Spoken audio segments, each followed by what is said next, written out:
weekend you matches and old Basso, your Cruiser Games, Manchester United, Chelsea, and Arsenal, woman in Manchester City, a game on some Ababasso, come on, why a deba, why and a clinch the league title between City, a close gab and Arsenal, now for open gab, you're on some answer about baby Remo, our French League guy, you're doing Comocacra, and after Italian Calcio Serie A, you're on some ever weekend, German, and the Bundesliga, and no Aya Bayern Munchen, when a match about Basso, Seminano, Yabano, Yade, Bernardo Pro, and Jume Jeso, and the Amete, Ediasifie, the Black Stars of Ghana, and Cham near Rim, Carlos Cross, and one of they say, all shake, the Black Stars of Ghana. Now, I'm for Sir Carlos in a Juma Diano, over to me at D. Mohamed Ahmed Polo, the dribbling magician, the legend, and the man, the Black Stars of Ghana, Kasa, Area for Ghana, young coach, I have Pauna, Wobedi Juman, Jaman Afu,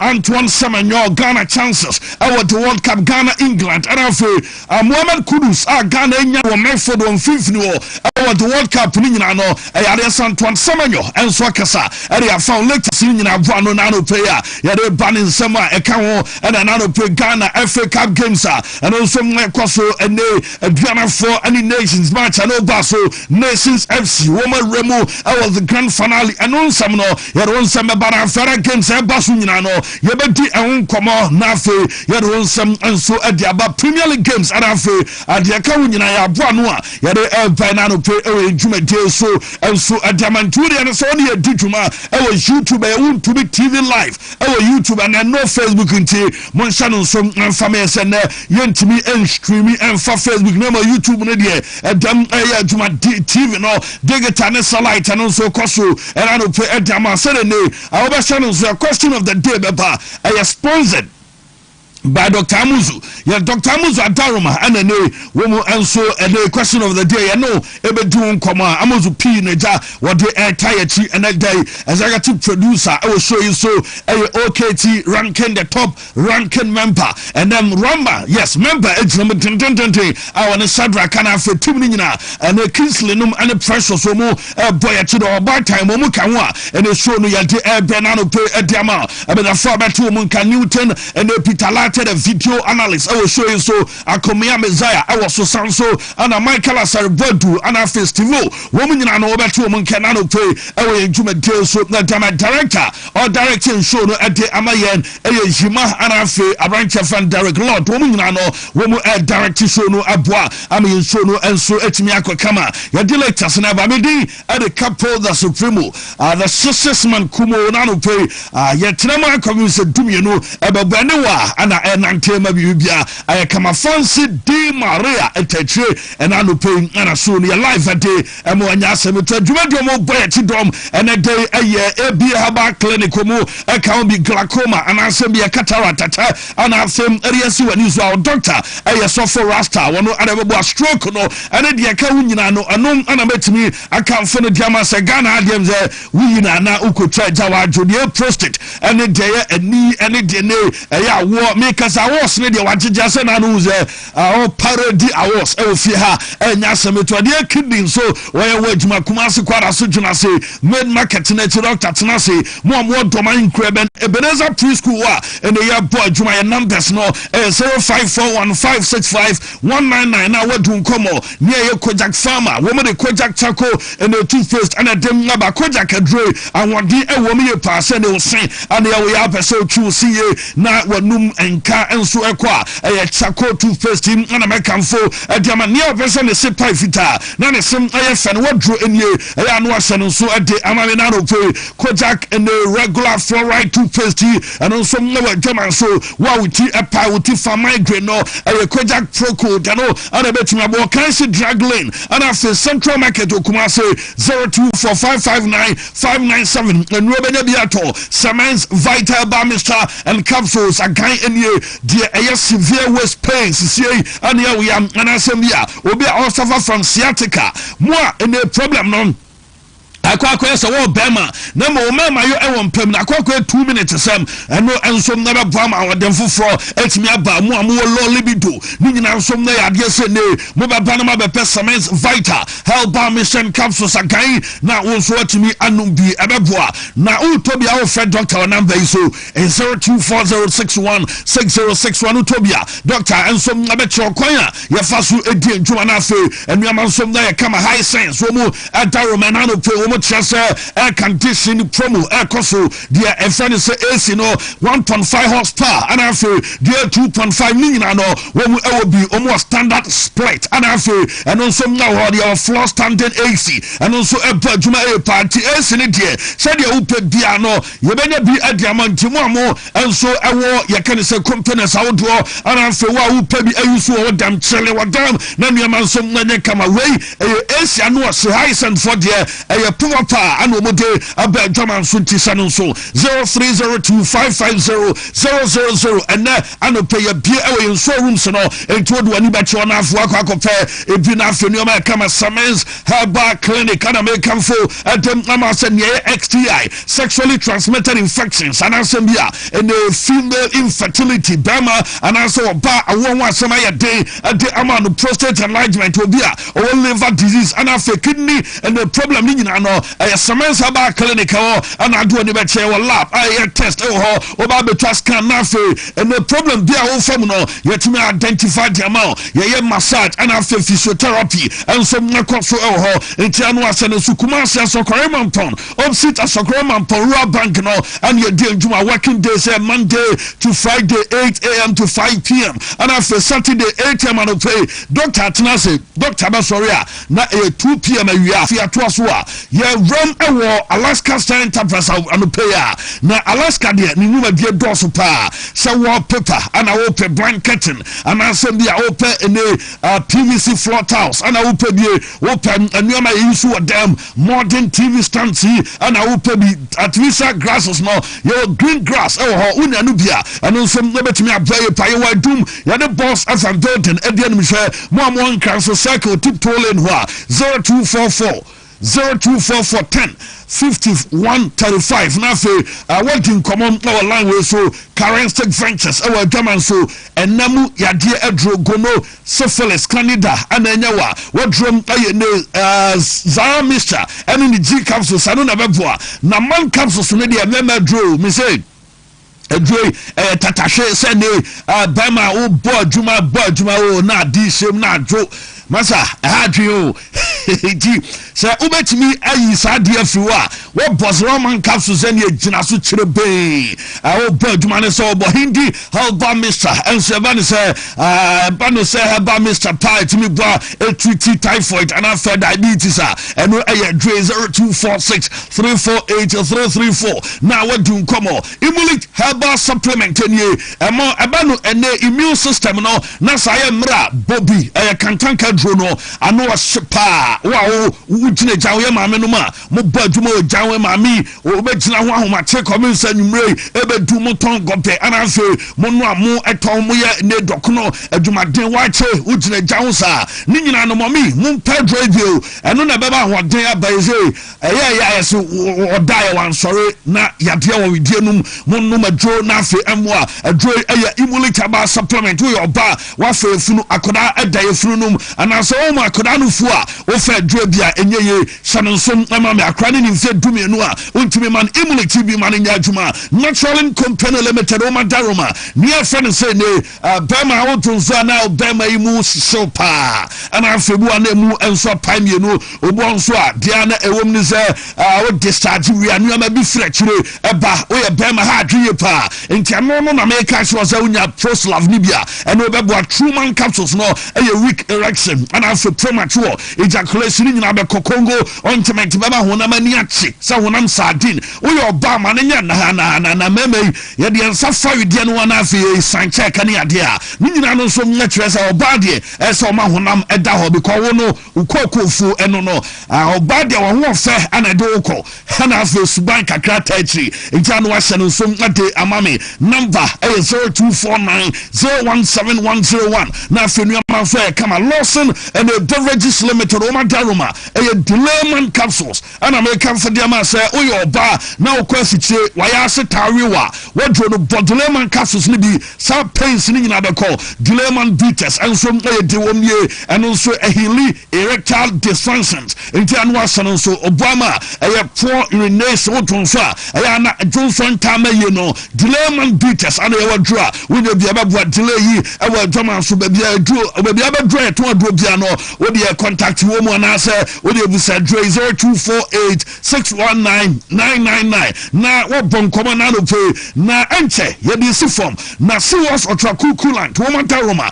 serious ne preventer car engine overheating te pebio car engine say turbo engine bia and the car yi enso adamant bia no dey boss serious otraku coolant bi fagumu car no tourist nyina be call 0544133169 afi what in common and the Italian no our Germans weekend and you me baba besraw so abekwa kwasra obi atinka bekoso enyo bekoso ompem on the mechi entitabia ba ne takum no a takum no de amza bema biese onya bitum panatifi ya no abuna watafrika kra wotafra ne so wotafra bema libido no mu apija oba no so woni atinka no nya bia eno nso bebonti oba ne bema munimum tabia ba Mr Malaria Drew and Africa capsules no ACC red Drew 0243686861 now uni adinko me dimafo ahead of time that so a stroke and a prostate I want sama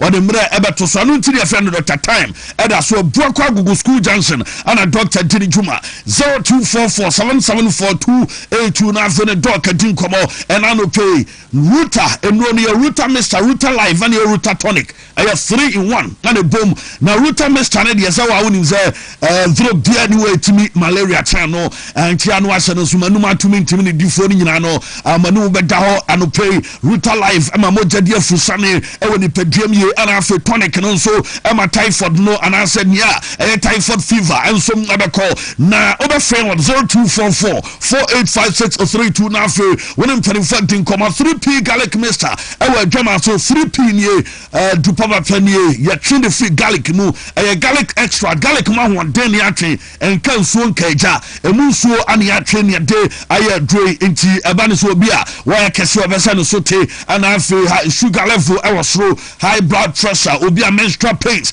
ana dre wadro aye 3p garlic mister draw wa dwama so 0248928824 now what do come dia me di wie aye power specialist eba hospital ya ma me doctor koso dia ya nie bana fibroid no fatty liver and hepatitis ABC and adro enie fancy sure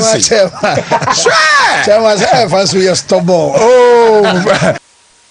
very fancy chairman fancy you're strong oh yeah dancing so you but you time we share because now what's your night chikakra abada bi amhwemo adwuma no koso sa mehwe sports I Ghana there I can confidently confirm say Wontumi sports no and then number 1 just say star BRB and I bo that's right na tapuku baby o bia on samra so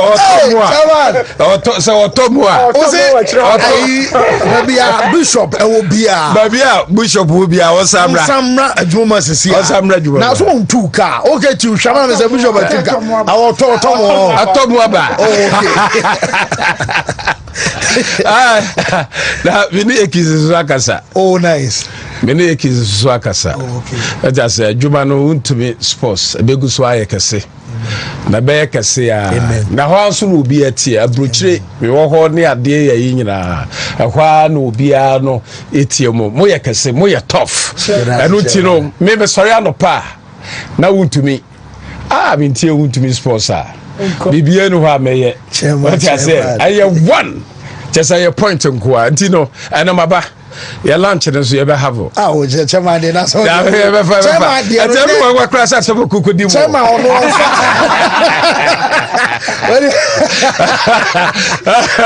Chairman, chairman said to know ya tell you because chairman then and I let them the massa where ya gani when you only take it your own buffalo only take it your own buffalo massa chairman that's so because them say time on common start say course na your my ya kakra ba chairman or chairman wallahi oh mama I'm not na ta ko di mo emu de o de for prerodo more for prerodo or the master triple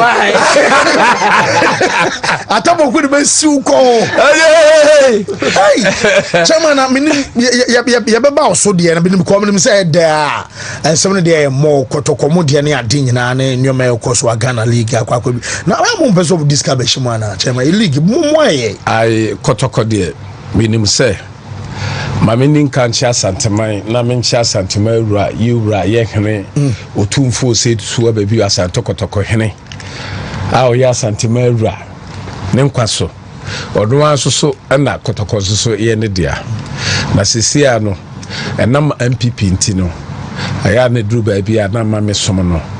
Yasumu or Quambi Bresso, and ye dear. By minim say, maybe Baba, Kotoko Chema de Medibi.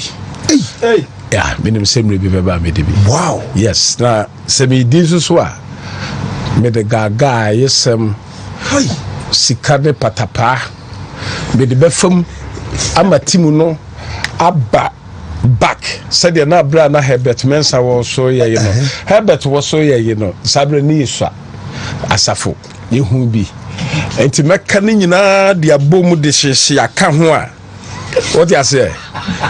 Baby akotoko kodro no obia no behu no but said ye yesu catch Mary say memre nso ye no enu bi na ne me catch her say memre nso because adwuma bi e de be ma obia na wo say utime yere wo ho na utime ye na wo ye ni yesu so e san say ye pese ye boa MPP na 2028 ye saba power ni ntino and yama bebre o ha menka na mum se me ba ye yidia I will be the first a friend say club chairman to say moro no kra bia metimi de na ba no aba be coach aye kotoko yes made the international coach and am de no ba se me duru so antina meka se me de sheshe na gagai o dia say na made the players akesia anso so a omo bobo te say Real Madrid mo any Man U mo Man City mo any Arsenal mo any Chelsea mo no so no ye di bi so beba aba befra na the ugly for top players $4 million. This is what we 3 million euros. Sikana nya kokra na wo Ghana na wo the money nya ho na wo aya ha na wo aya Ghana ane wo. What you say? And to play a beer or baba ye beer or buy a year. If you are member at ceremony or the brochure crow need be sad. Oh, and you gotcha. If you remember Casa Memo Matram, Casa Memo Matram, ye, and a brochure crow yabi. Yes. Chairman's what a guy, yes, some patapana sika, and a sika so come. I just some come. Na my fair. Oh, Charlie. Ha, Mr. Gig away I make a was a winner. A Bessie. Wow. Mr. Giggy, Macano Wontumi. Missy, Bessie. Oh,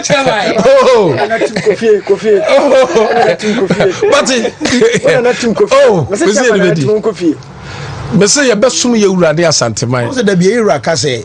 Ni bibia no korokona de bia say e ma no tipaye but it's easy and on so actually now our cast is the citizen watching the show one watches the citizens who and air farm as the city free and they be in the man them was a city on any day man them a message and no Rodrigo and so the city and Erini as a Conza City will surely win. No a messenger what the about Giddy Brown say I'm hoping Arsenal win this game. And also Troteria Kwame temperature as Arsenal and Erini reckon Wasti GS Man City and Alpha win. A delay as a drone game is excellency Nanaya do Trasa City and Erini and Nathaniel and so say City and Alpha Hana Japoma and so the city and Elseki win no Patrick Ashiti as a city all the way Kwabna Miki and so much as a drone game 100% no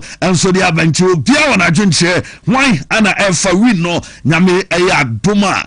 Why ana ewin watchina big game city and Arsenal and Como and yedim tusu edi amano yam betwe coast nanwa yenya 6 or 6.29 ana a boy intene yebe sign at a bet ana washen so edi amami inti famude os ni betwe famude os I ready weekend as of fade kaka na bibianzo ye kama famude na bibianko kama 6 os a drop enra nyaka credit yenhwem the next altar ye de drop ama enena afie nto so BW4E F7A CD5 BW4E F7A CD5 and here 21 O's. The also A9 BW4E F7C 6E0 and no A9 O's BW4E F7C 6E0 and here 9. The also 8 O's BWFE BW4E F7B 260 BW4E F7B 260 and we 8 O's. The Atosia 7 BW4E F7C E35 and also A7 and after the last one no A5 BW4E F7B C0C and no A5 O's in T so we now no pay away a bet way from the odds no and ya drop a diamond nano paint betway. I say bet responsibly. Men for school fees and call in kucha bet and I say men for masika intra bet responsibly and a betway wumu adaroma and I fear the also no a diabaya kwama no na a foreign no atwasu a di amanano p I Wontumi 101.3 Wontumi TV live ewo YouTube no so ye so and afi digital satellite and so eguzua ye bo adwuma enano p ediama yemre no yenkwamo no ne na afi yemfa mo no ne nsem latest entwaso todia anwanwa juma no you yame wo hoda se uji didia obeya juma asachre ni no you yame wo hoda se uji didia obeya juma ye bompaye shamachi Israel Yehuwa ilahenu Yehuwa ekad we ahata et Yehuwa Elohika bika luvika uvika naveshika uvika miyodika tode yasak in English in the name of Jesus amen. Amen.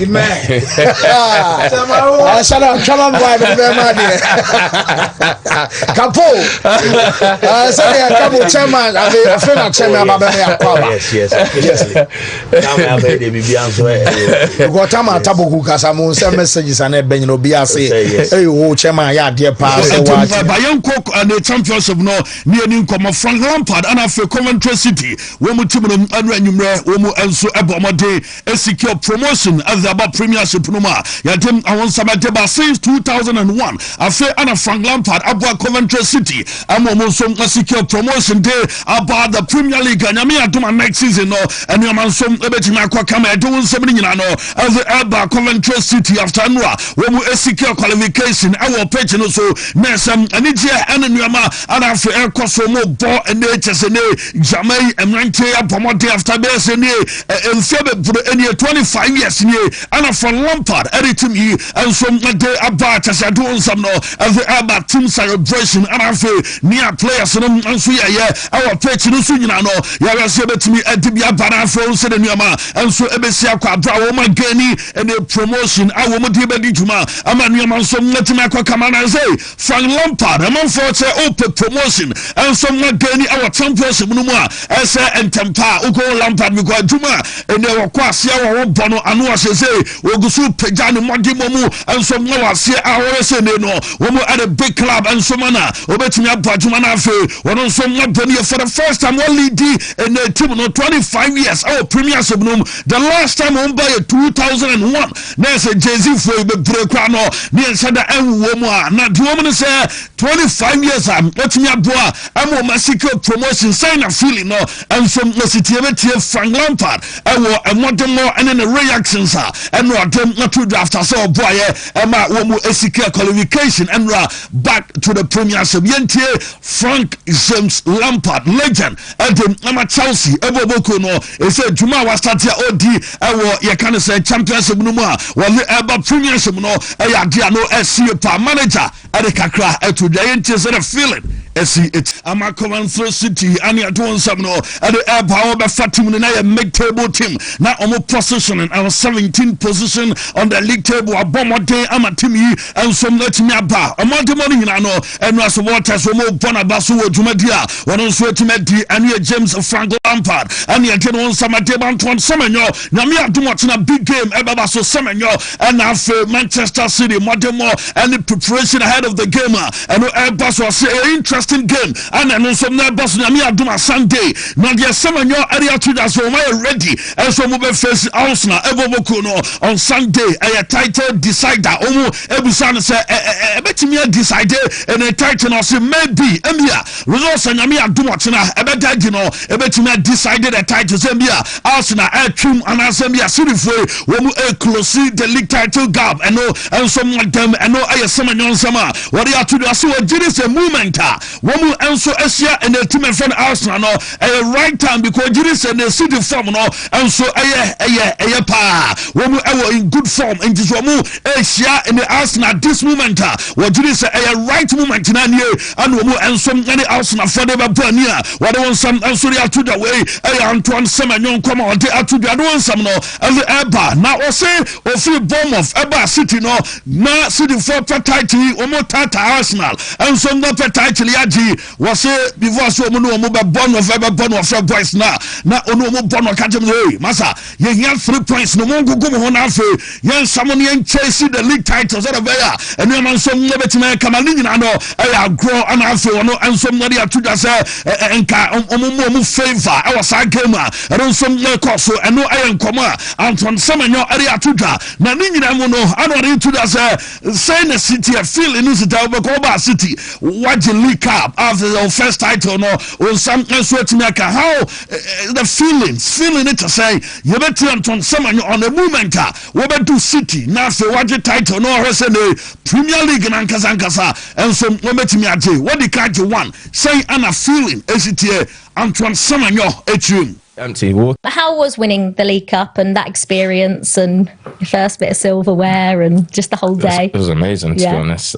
I've never been in a final like that before, so like just looking around Wembley, just 90,000 was top. Fans were top. Having my family there, even better. So yeah, it was a proud moment. You get to celebrate after that, or was it international? Straight to international. Went to Nando's in Wembley and then straight to international. Was it not just like rammed? Were people? No, to be honest, it was empty. It was actually empty. Walking through the Wembley Centre. Did you have like your like?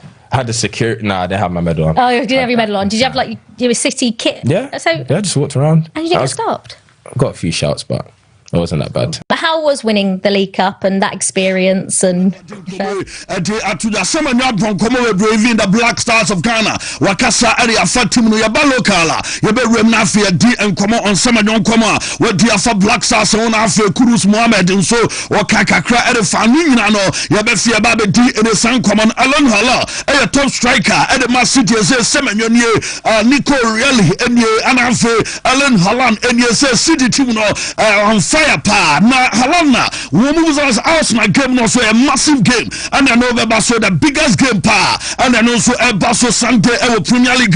Not what they can say, to be honest, Omusan is a sad game where a final game is a Premier League title, the final game in any, and what I'm not to be honest, or yeah, honest, Robert Nakapan is a boy, a grand finale, and Umu Airborne, Yabete Abranche Allen Hala on game against Manchester, and as a City against Arsenal, a grand finale pa, Yentino. Nice fight, and it's always good to, as I said, to play against the best, because that's something you want to do, and yeah, that's it. I'd said Sunday's one of the biggest Premier League games that, certainly in the last few years. Do you think it's decisive Sunday? I mean, it's obviously difficult to measure, but how big do you think it is? No, it's a massive game without doubt. Yeah. Not one you can play down. No need to. We all know that. We all know the importance of this game. It's like a final, like last weekend was against Chelsea. It was a final as well.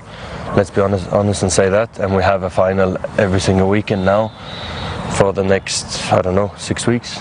So it's a massive game. It's probably the best, the biggest and the best game it will be. So hopefully it can be an amazing game. Yeah. Do you live for moments like this? This is what you want to be a footballer for, right? Of course. This is what games you want to play, and this is the moments you want to be in. It's always a nice fight, and it's always good to, as I said, to play against the best, because that's Alan Holland day and come to against Arsenal. Say it will be an amazing game. So they can't not to just ball in the Chelsea. No, now I find at the moment another game. Motion no. Aside a big game, I know Basso Ginis, I know, and so I find a game at one summer day. But now and Pep Guardiola the press conference no, and now you're late. One sort of amount of time I say there be a Pep Guardiola in him on time conscious and all the Oba in the press conference on family and so near Gobano you late our press conference and I say I say yes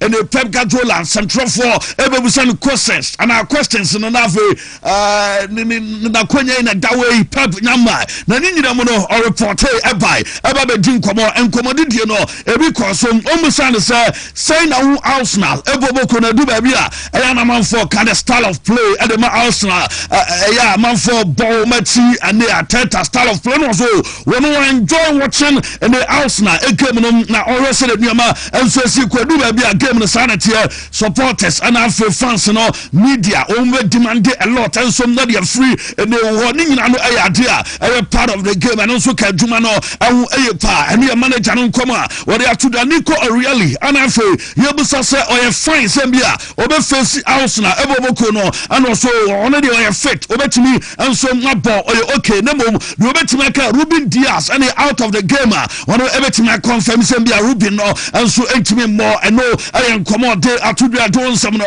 and so ade to no musa say what I say in the Premier League title yeah enimu weekend di urinia about the greatest achievement at amawana and was say the greatest has already been done adia greatest atema wa no Pep Guardiola our team on the okochi I finish City no why come eniama kasa Champions League what league title and so aje asa to so aje why eniama be our club NBA players bia we imagine about our team no mu ana mu we say we make me achieve eniama bi at the Premier League title na adia ni and so mapa adia pro me in the future no mu do kanyina no and so at treasure bia all we need and the title no about the greatest achievement no and so mate amano na Pep Guardiola wouldn't say no anafe and they always said eniama so city on Sunday game and no Abaso no woman say say olusu to Arsenal the one pan is a title no aye over na as a man for treasure title na dem say sautio na Arsenal for say the man for ni omutimi dikan na ne mo be sawo mu na majem emredu say olusu game na over at the mouth and also Obeka no pass a game no woman to me and just 3 points now Arsenal at just 3 points at the free woman sama title no a bit over at the Ama City Pep Ekasai. You know, Everton away, Bournemouth away. If we lose, yeah, it's over. But the other two results, knowing that Arsenal didn't win Bournemouth, still have games to play. 6 games is a lot in our calendar, especially. It's terrible. We say in the, Everton away, Bournemouth away, Aston Villa the last game at home. Apart of course Barry's and Crystal Palace and Brentford at home. So Crystal Palace, look what's going on. Aston Villa and Crystal Palace in Europe. So still many things to do. If we lose, now probably as I say, Yaka Premier League, there or no, and the closest finish in the Premier League, Pep Guardiola, and so Tatao. Now one share, woman met me win Premier League title, no, I will day points, bear 1 point, no, the Ajay, and the few some Guardiola, yeah. Now, what the goal difference at in 2011 2012. What the goal difference, and I say, what the 1 point in 2018, 2019, what the goal difference, and was at the 1 point. What the 1 point in 2018, 2019, and was at the 1 point in 2021, 2022 G. Some manager or Tata or league table so Nasa Nyama Kokwa Obeje and the few some Pep Guardiola timer or winning Premier League title 2018, 2019. Only Mikel Arteta ya and I say some Kaisa league title no. Woman just in Liverpool some only 98 points. Emma Liverpool and 97 points and over the league no.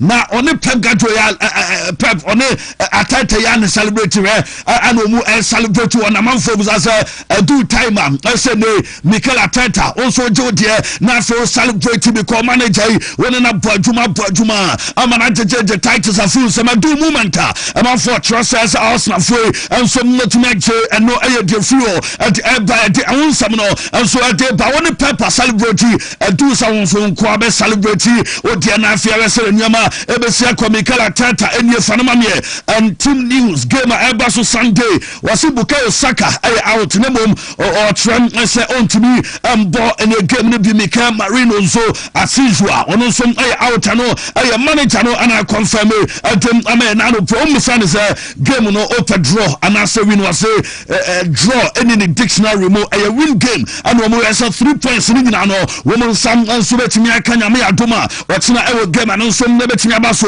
woman say in the Pep Guardiola some title race no ebe over if Arsenal every near and also on you because I can 6 games now for Premier League in abena na obo in the Arsenal now kasa title over one Mikel Arteta one Pep Guardiola anyake because I can 6 games woman and some never boni nyina no bibia some ebetimi asi ewo mu a what I want some nyina no at the airport na pay ewo ntuma bi so na Mikel Arteta see a movement bi ewo Arsenal edu ya onsa one wotimi ya ma bebro wotimi ade enyom sound system be good park so na emanche you born no mo se do ba bia wotimi ade anti-robbers and I said omu a woman some anti-robbers be real players see watch us Daniel Hall almost cycle level do be a the pen and some never the way you now you see what the wolves more where you from Patakuno everybody what more and some about training council and I saw a story no and some extra players in the hour wolves and almost but once more bounce Oko Forest in the mobile impact boom and she said almost a hunter and one on room in the cyber and what the Arsenal players and says a board more do baby na emuyadea more hunted to someone from Pataku and wolves in the side of Yama and so Abia Kamano and summer if you are dead by Pep Guardiola and as a we be our Arsenal pa na nina mono omusano say son and Yama city wa confirm say no ni madueke dia no was some Abia available na me adomachina no ni madueke available Marika dia to da some Osibuke Saka Abia out them no ni madueke situation not to say was be bia okay adema no ni madueke and ayan sama manager no e dia to the betie Mikel Arteta na on confirm kwanya players no e bia fa so pra and said the bear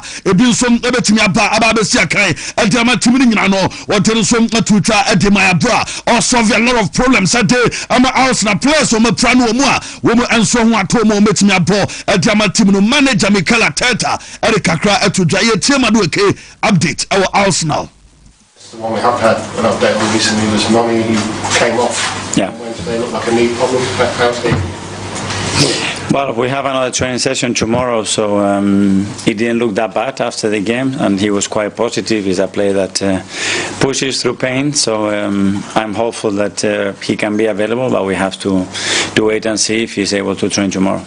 With Bukayo obviously also a last-minute decision, could you have potentially a problem on the right-hand side? We'll have a solution.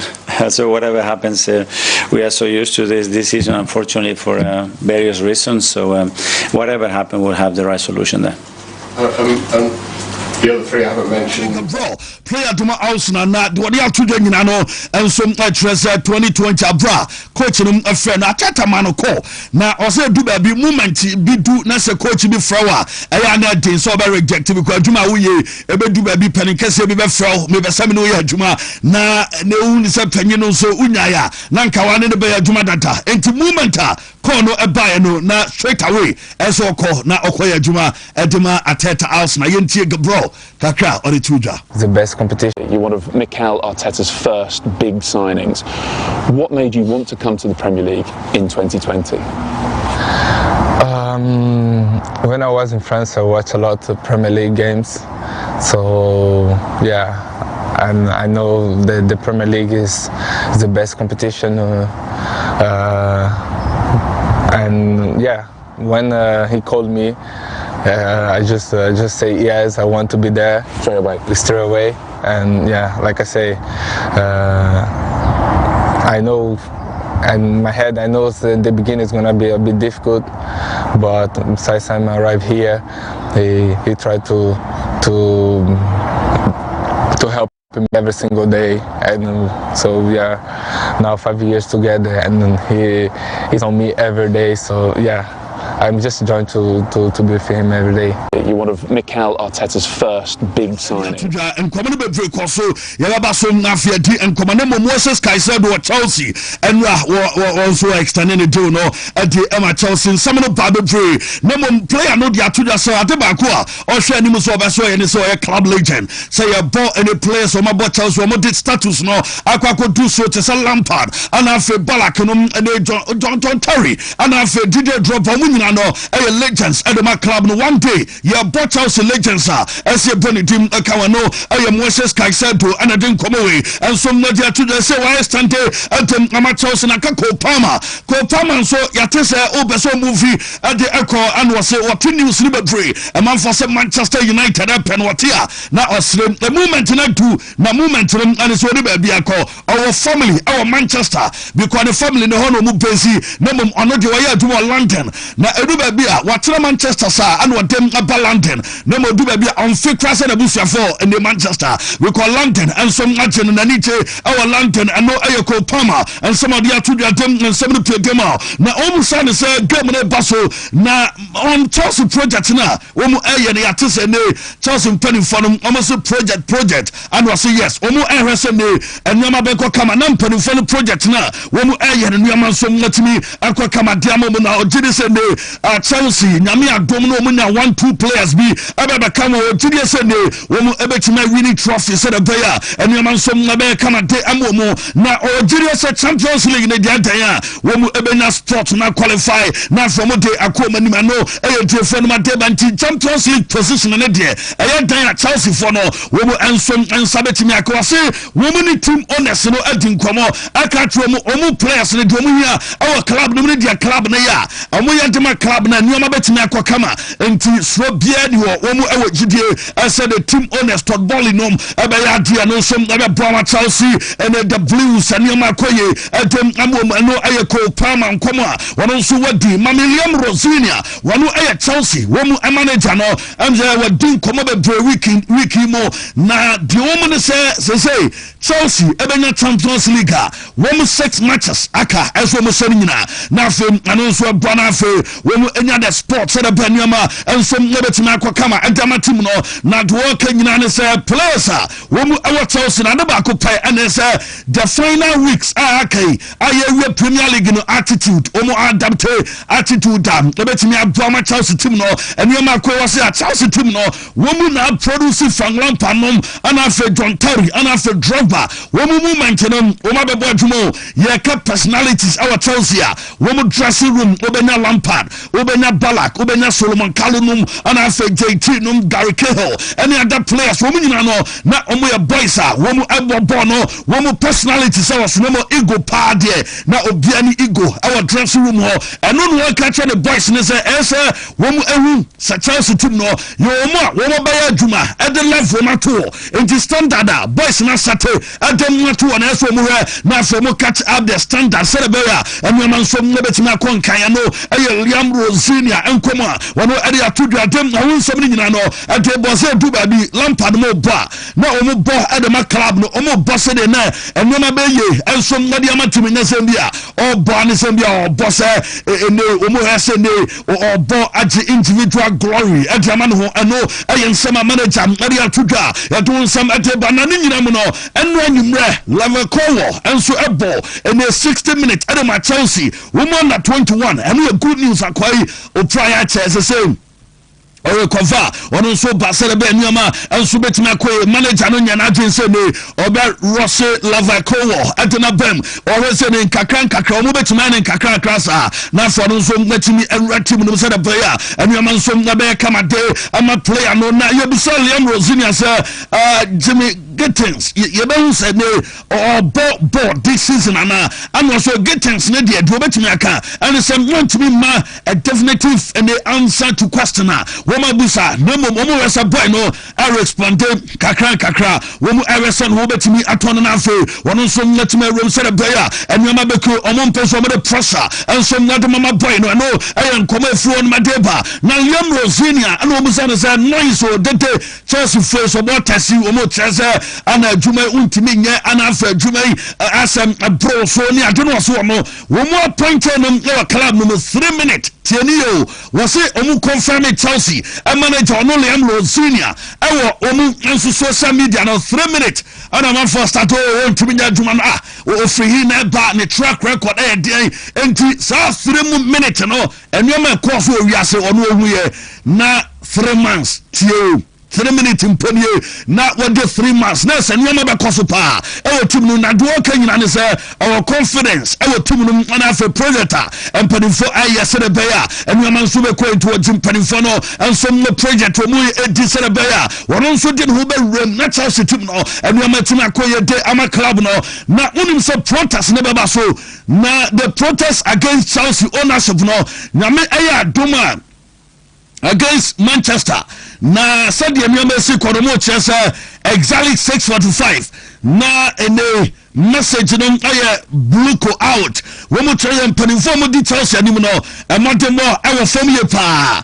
enti nyame adoma wo mo ne Stradbrook free wo mo ka mo ansom na bom a wo mo chesa ene wo me start e wo ene the Wolf Park in and wo mo e start sa ene protest no nyame adoma wo mo e say the Chelsea mpanimfo wo mo e be call na afo mo dia kogu wo mo so e wo Stamford Bridge mo ko niama wo mo aye no e mo ma Chelsea team no enkore nya Chelsea anim ni o masa is a Champions League guy boy a man for do the semi-final our moves will make a grand finale and Kao Bank Chelsea for in the last 5 years Kabati say no womu edim nso wo mba say and yama jegu amaze and yama ko into ma pala yepa e wo mu say ne blue kofo e still out I know a messenger we would be protest at the etia and the team ownership ya don some the Manchester United around here fans Lisandro Martinez na appeal ne de already yes say o ma ball agu enti yedan a wo mo treasure in the next 3 games na de say ne one betumi ball including Chelsea game and enso betumi abaso na Michael Carrick ana pile pa wada was say adai na wo mu de we are very disappointed and we agree with any decision. And we are Lisandro Martinez suspension or Esenko Motesum. Na Omochidi Senka reduce the Banu Yentie coach Michael Carrick, Manchester United, a manager on Lisandro Martinez, a red card incident. Over that decision, did that go in and have you heard anything back? Yeah, I think we're obviously disappointed. We didn't agree with it. I think I was pretty obvious how I felt after the game, and I still feel that way. So, yeah, listen, I don't want to go into it now. I think it is what it is. You know, we've been hit with some decisions, and at the end of the day, now we've just got to accept it and move on, whether we like them or not. He's not going to be available. There's no chance he can play tomorrow. An appeal over that decision. Did that go in and have you heard anything back? Yeah, I think we're obviously disappointed. We didn't agree with it.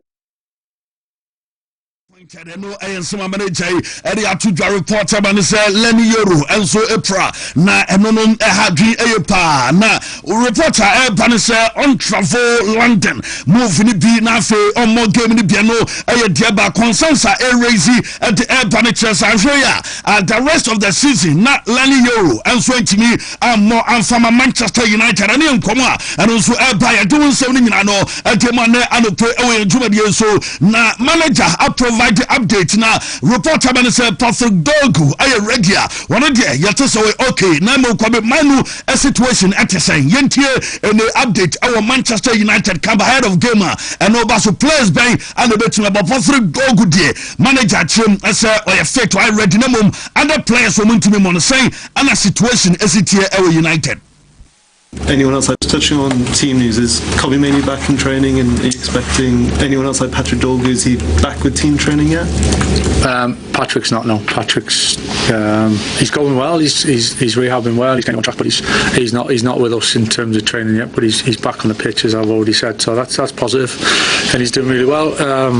Capo a little bit. Yeah, we're working towards it. He's done a little bit, so there's a decision to be made there. Touching on team news, is Capo mainly back in training, and are you expecting anyone else like Patrick?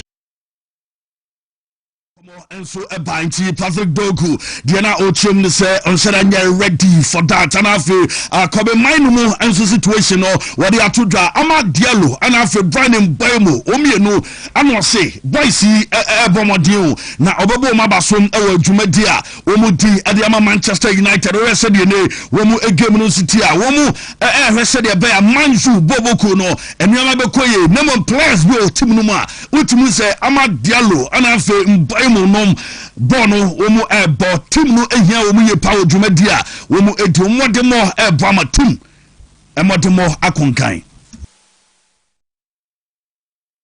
Both players can play that position, and sometimes playing a bit wider, sometimes playing inside the pitch, sometimes playing a little bit deeper inside, sometimes playing higher on the last line, depending on kind of what spaces we want to attack, really. And I think they both can play that position well. Obviously, Brian's played through the middle, and he's played on the left once or twice as well. So I think it's just game to game. You know, both really good players. Obviously, we like them a lot, and they've done some really good things, and big part of what we do.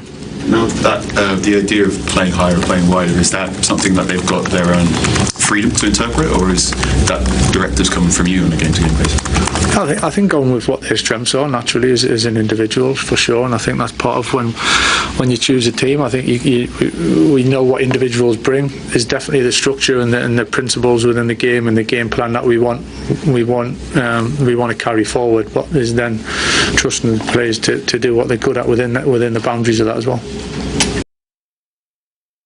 Now Manchester say defense for one and a Bobby players Harry Maguire is suspended, Lisandro Martinez is suspended, Matthias Delate is injured, Lenny Yoru and so reported by Supremo. They say Aka aid in heaven why and a partner no and no iron comma air bars say manager no and so akwa to Paeva at the Manchester United coach here. You don't some Michael Carrick no and Marcus Rashford say Andrea Bassafre woman so be jano kwai amana ko ma ready say bi a or return mo be jeno e wotim no so sad decision de manju enya make say wo mu ewe so me wo coming and asem bi a wo mu en wo coming some movement enya movement mo take any decision on that do proper movement wo mu ensom na don some ebeba bonten eno ayen koma dia to da Joko and dia to the Manchester United and after Chelsea combine 11 Joe why anabefa from goalkeeping defense method to attack Joko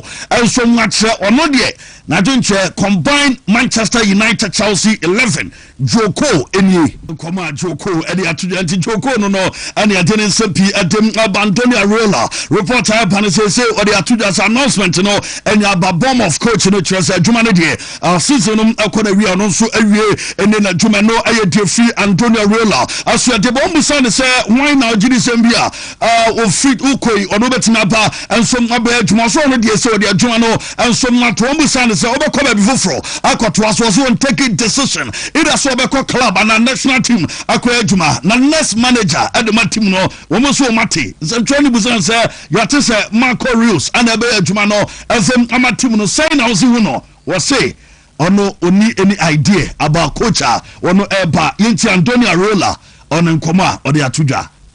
Ask me about who. Obviously, I know him, but I cannot speak about other managers because I speak with the club. I have some information. I've heard names. But it's a decision that they have to make, and whoever they decide, whenever they decide to sign the new manager, you can ask me about whoever comes, and I will try to give my opinion.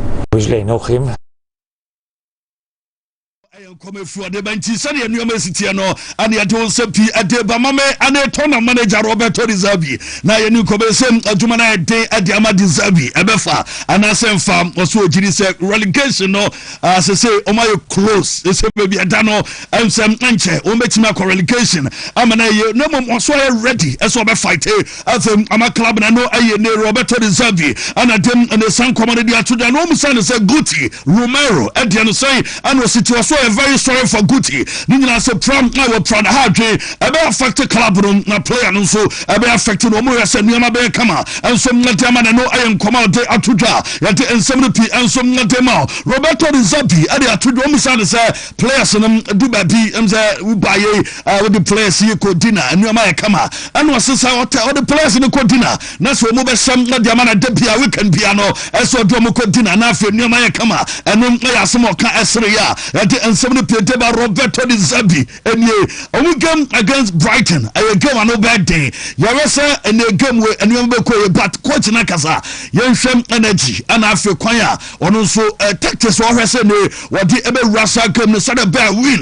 Abako Atamo Kobe Dana Nosi. Roberto Rizzabi anyway Atuda. Thanks for sitting down with us. Let's start with training this week. Small steps, and you're not going deep into your principles, but what did you want to work on this week? No, to accept the defeat, first of all, the first days of this week, because it was another tough game to accept, because I think in the first half in Sunderland we deserved to score and to close the first half with 1 or 2 goals more, but by the end we have to accept, we have to restart again and to prepare this new game at the best we can do. It's a tough game with Brighton.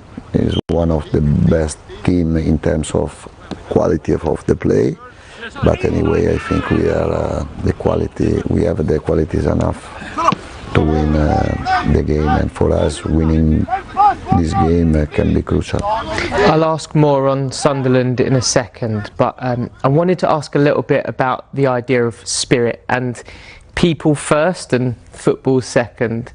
What are the things that you're looking for from the players that show that spirit, that fight and that hunger?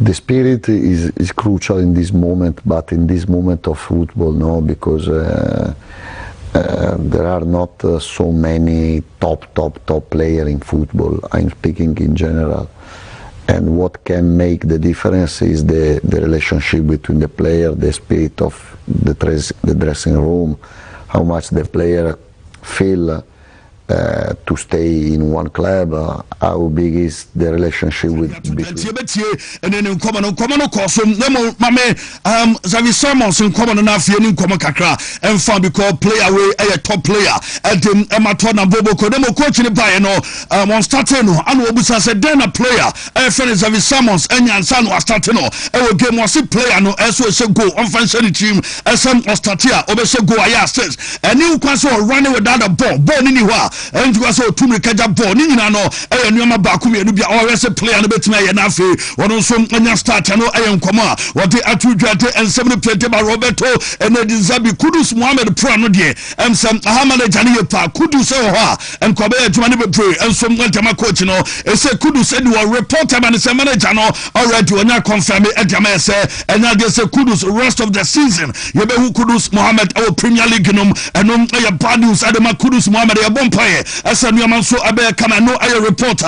But Jeremy Doku, and you are to do as a player. I will know I just say, or feeling the part, Leo Messi, or a big fan of Leo Messi, Nemum, when a Messi, and some Messi, our petting so a bear some Mobile Pre, Nemum, on Jim Messi, Jesse, Edda, Nemum, or as a World Cup for Obesia Messi. Now, Osia Messi, Obeja Messi, Jesse. Now, you might come also Belgium, and Sonia Argentina, a record final, our World Cup set a player, one also Liberty Jim Messi, and Jesse, Jeremy Doku. And I think the San Comedy to the other some no as at the Emma at Zeko. They say or recover reporter and say Unyadu and the Sakanufia when a manager and to the Meron Muslich Akasa was a point and so okay be there come at the Emma player Fernand Zeko or recover be Bianson Kama and no the manager and to the other some no and so at about 5 to 6 weeks there when I was so better and some no Zaman and the Bundesliga and one some no at the Nabavesen company one we say omo game against Stuttgart say an university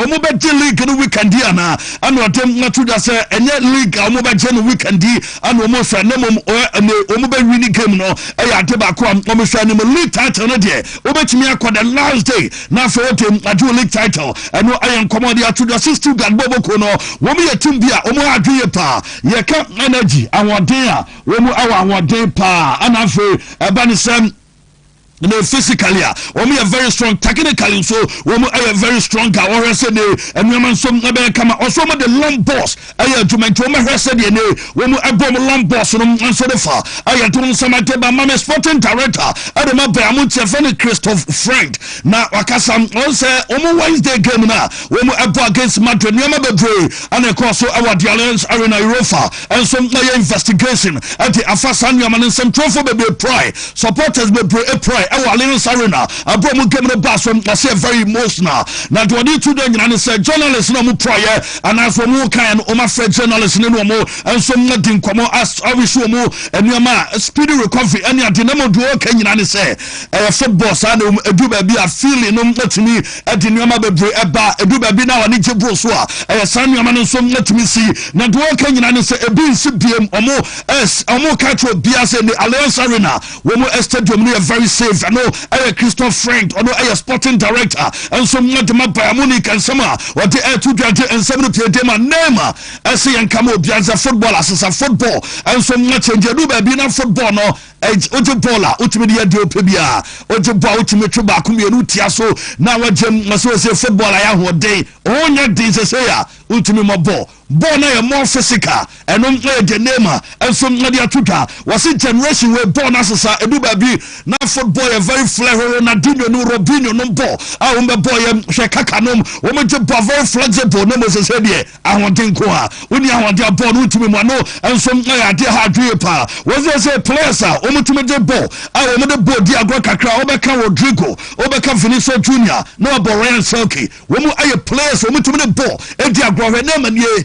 Do be name to me the born football juggler to me juggle bonus and ye or to me so tunipam you boom miensa na name the born go we are nabete name as a bono and so I am more physical was on name or bob now didn't quit now wings as what to on cross for bonnemra kawini freeman kaye onom on fa wins enya hwe na mom ogina ba bia ogina ye comfortable bia obenya ball no enso meda ya adwuma no eno ano no nema ehwe nim se ne de bia obe receiver obe ball no na ode ball no so na ya adwuma na adwuma enso nso onko kati in eno aye de nema di tudwa ya do sampi ade ba mami Andrew Onana say Cameroon national team no dey say Onana pa o David we are say the ball Onana go Onana beda pa na ya ka Cameroon number 1 na Onana so retired ya hard pa na Onana ani Samuel Eto'o FA president adema Cameroon anada so no na Onana say one problem or one problem bia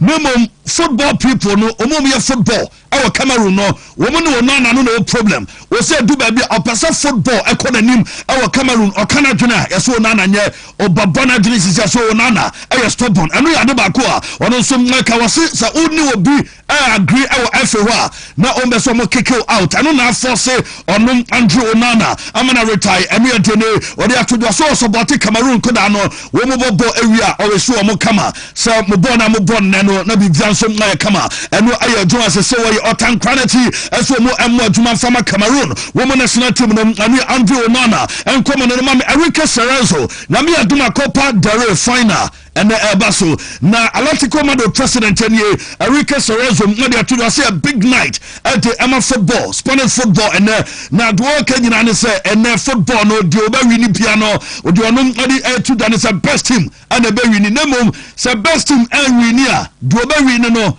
a federation and decide as a team in winning was it a best team and a statement a best club and a baby no more the best team that we need here now a federation a decision and I'm woman so Guinness and federation a bit now woman drama race so that I know I what them not to our logical Matthew Alemani and after Oscar Mayo players and as some 24 by one training no time boys and Jay Marin and Carlos Busero na show mo our training am no matter how much na ya record partner win a race Sadar and some Atletico Madrid and a final after title no and the phone man Diego Simeone was saying just winning the league title no more say no go as a club we make him fulfill goal no na nyama and some come no some any messenger what they about so that supporters no as a 1995 and Oba Atletico Madrid. Na 1995 no ban Oba as a player. Oba Bobia, I'm a retire, and was a bo, and as a coach as a manager, made the support a man from Saint-City. About 2 minutes, I support a Modiamano or Daubiase from any team Mazua, Aba far in the Moa, when and some our dining hall, Muamu, Elwin Chance, Simon, Muamu Tanachi, about this moment, I guess all the Aseda and Emma, and the support Sana for team Nano, Diego Colo Simeone, and I do and some to Damami Antoine Christman. Now for Copa del Rey final year, and no bus was it's been years since when we need the Rey. Now we mu ebeko a deadline at the moment Nami Atuma and the days for more and some never to my for the title. What do some to whether you play or not, was say Atletico Madrid team no adebako woman say. You go be any dressing room, send me a player be ever cast or such will be there be when you a dressing room a man of equals women you know and so I pay a debacua when you say man and our dressing room and after Mantian and some Namatama when we have Copa del Rey Juma woman born this season woman deserve as much and we come what they are to do when we sign say city or say by hook or crook as woman and some Ferry no or not yet one some debana who do you care report about say Copa del Rey final no be free our United UK woman Etivia you from ITV4 and when we just when we ever have born free and some now and the television so and something and some deba electrical Bobo Konya say omo refuse to say when we be negotiate a deal for Julian Alvarez say Alvarez don't there when we trust a player no omunton and no defend my deba say mbia basa for my imagine say mo be dead woman after my player na you see names I feel about chance and I say when we ever so mo ton and the Julian and the Alvarez now for mo and some echo and we defend my deva now Javier Tabes a president de La Liga was a Barca 1:1 rule no was a Barca our the right way o share omu a financial statement and what is a basa for no woman and so a budget partner. The most important thing is basa woman reduction our sports area and no idea about womupa and womutuno and yamakoye, but we have a long way to go. Your summer I say me and yaman some nebetina kama na basa for you see omo intentions womu any mayor our war in the basa dinkomo na extedio Johan Cruyff omu I extend from 6,000 to 10,000 capacity and no man come when we go so many million desire you and Cruyff arena hono so program from 6,000 and some other 10,000 and no 2027 2028 and as a project in a bus of when we ever so mu I say do some no and my bomb say you can sell no when we assign a player no for Dini Juma and my team no reporter Banisa Ada say a long game and I say on the fan a very low key with transfer fee a very low and no a reporter and also by Hilafoni demanded 15 million and no a reporter and also by doing something and so a demand pay away so they are making say Hilafon so interested sir and Komuna Kasadwa and Komo paint business a Bia a bet me akoso na Bastoni so reporter and say yes a boy no why radio as a bass and on your bo into you say sir basa fail martin so mbasa fane dia eni nkobelo wa obama ene team no alowa the accent price ka wo mu age interphone age no wo be for the pressure obama team no sa nanka omu anso ateso so da baya obetimi afane no way out na wo de nani anso natural basa team no na reporter ba no say sir Deco and Hans Flick omu sign at the green light in mana one also the pressure at the Bama Inte and no reporter for Bastonia so at the Ababasa team say around 25 million euros and at home here to India on the best space Abrantia Marcus Rashford the registration our team I found a Basamu now Omun says Sika sente I registration on the registered player no Nina I cost and more so many player be an ball and some from Loki Nafe one who ever did it to Mante Amabasa Eboboko now him say William Alvarez no one and a main target and a Mabasa one Boboko na is a Diakwa no Sawama Victor Osimhen Diano and so Vlahovic and Alexander Solo for Munano Desem Omoyasene say Anko Trua who met me the playboys and some Nabali Jumano I am Koma if one Mateba our Madrid no Mammy Aurelian Tromani natural mani pressure ya what they abayene and no my course in so at the level Madrid team no I Adabaku I will say defense woman say both for Madrid any other team and it's a Madrid pressure and so now Madrid team no me pa we are mistake back our Real Madrid obia bebo din because team no aso yentanya mistake our big club to say in Madrid and we nkoma what they atudwa don something no and some not the airball say obia boni din now was 1-2 years ago na omanfo a bad player when ball waje bano mu buno na omu huru our stadium was a Samuel mana Madrid supporters and mental toughness and managerial edawo and mentally a boni pa and no ayate back what they atudwa you don some not about Madrid we a mistake back scapegoat what has here you be huru the ball tiasu back me no who was when ball jiri said the nyaman koye no e sana supporters ne be name no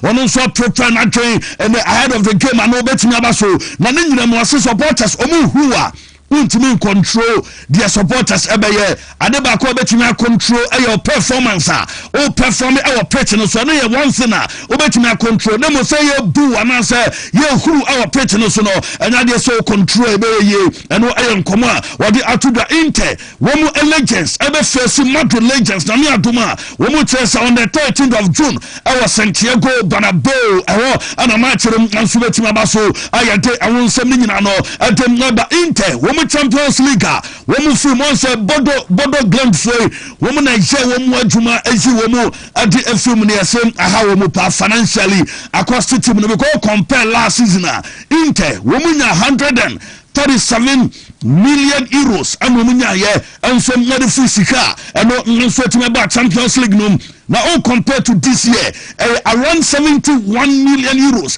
and womanya boka around 60 million nese eno adri epa eno ayen come fu whatever don some no and some whatever Claudio Marquisio and the atudo ase Juve eboboko no on disrespected players for more or more bian mtianemum we Juve boboko na down is here ya adaba ko betina kan say players in our deno form and our integrity and our strength our modepa do betina kan say oh mo deni de form ye pa esa team no arena fe we mo add strong players adaba because do the team no we mo de wonim no say do the ball and one day and we mo de girem otiase na say tebo ayatwe eno aya Claudio Marquisio anade enkomo ensom ngari tuja don sami anti aba joko ade atuja was in Liverpool eboboko no omunya top striker na so omunya striker ben ebebo mu a was Lewandowski a type of striker and ebebo amatim no eniama ko entisa mo pesa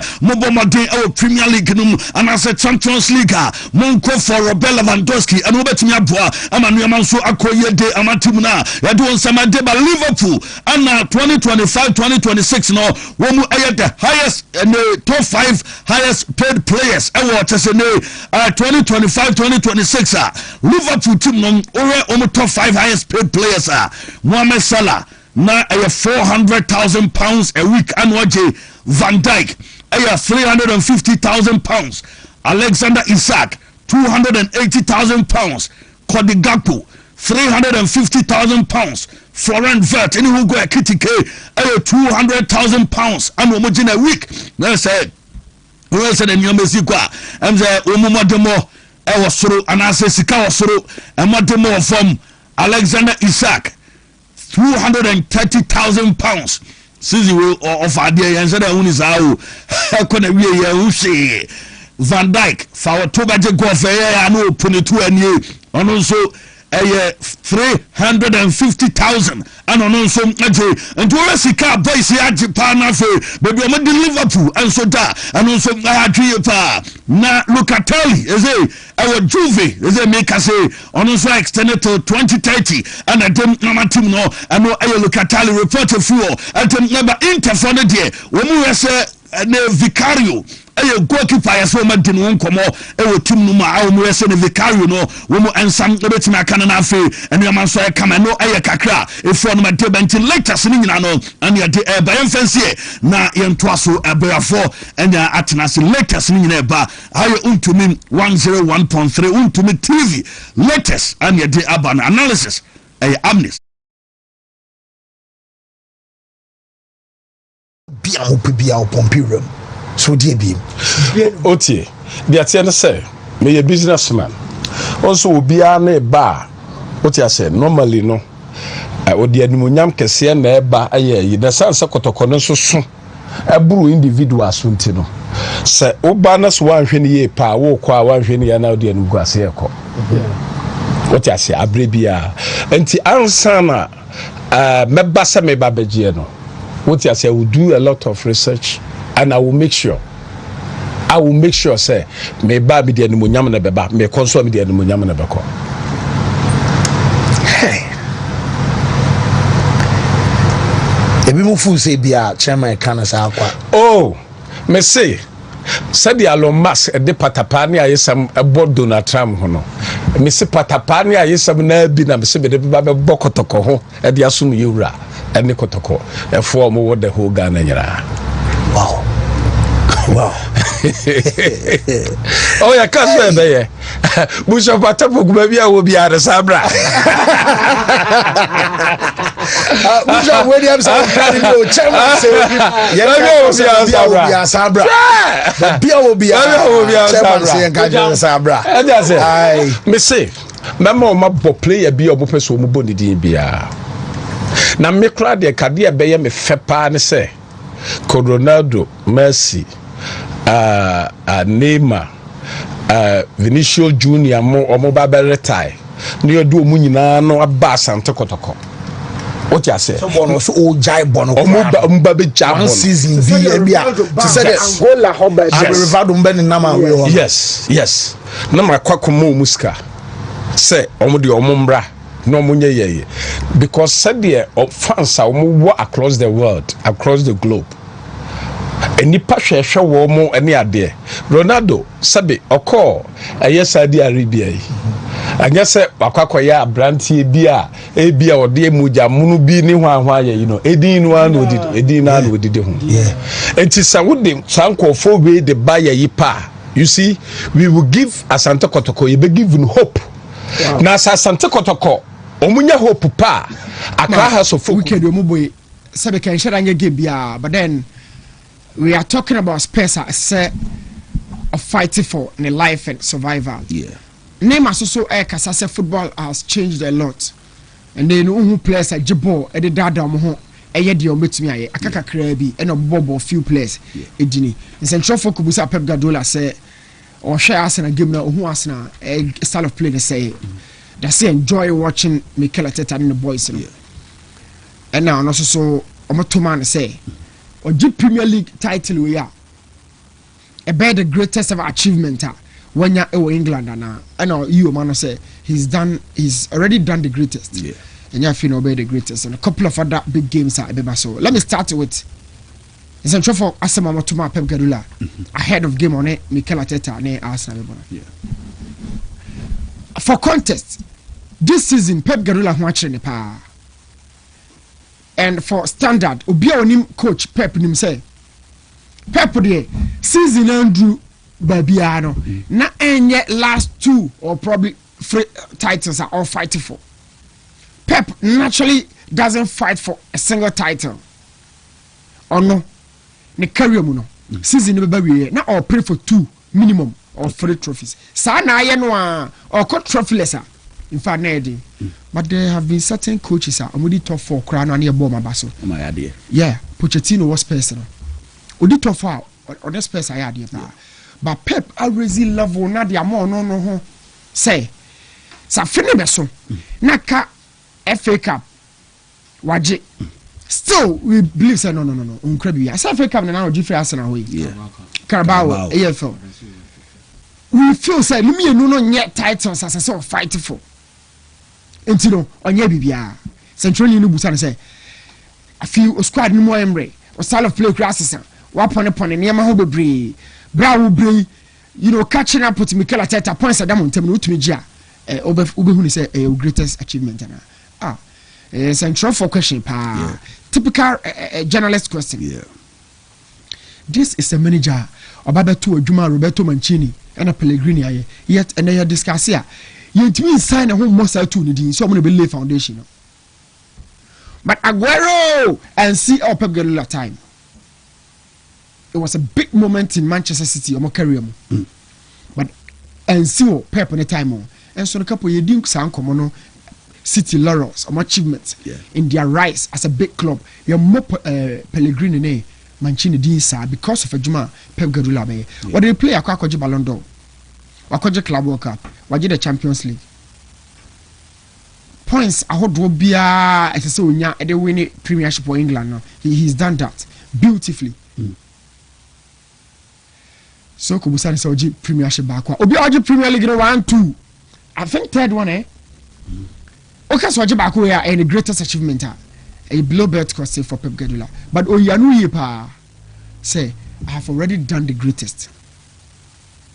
No kwa no the moment I wajije nyina no e ho fa ni easy say wajine normal sir said na me bobo say opo mo manya the closest Premier League title finisher e ho no to me the 1 point no the goal difference no the nzinye this year kwa na e tight amano ono afi bi obaji bi e tight when we must have so me sanko because the coach be happy papa manage bibia e dey all kind of club ono atwene mu pa Mikel Arteta atwene mu ono mu and was say oni Arteta no etese wafoka na obi two seat na chi na na hwene e ben okwa chi a o hu mu hie sa no ka hye se fa Arteta so me hu guru kwa chi o sunti ya me fa na ho sa no kan ye kaponya sa no kan ye o say I'm just behind no who do so.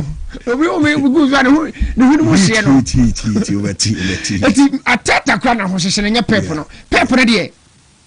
What check here there no. Even players no kwa kasa ni nyina no. Omo kasa around that. The biggest challenge for Pep Guardiola Capo and American Wontumi nei. And yet always sign Ateta ho title no. Yeah. The biggest challenge next season. Obe maintain this style of play we or obesa so retain the squad nwa kofa foforo ba. Yeah. Na betu aka se bi acho.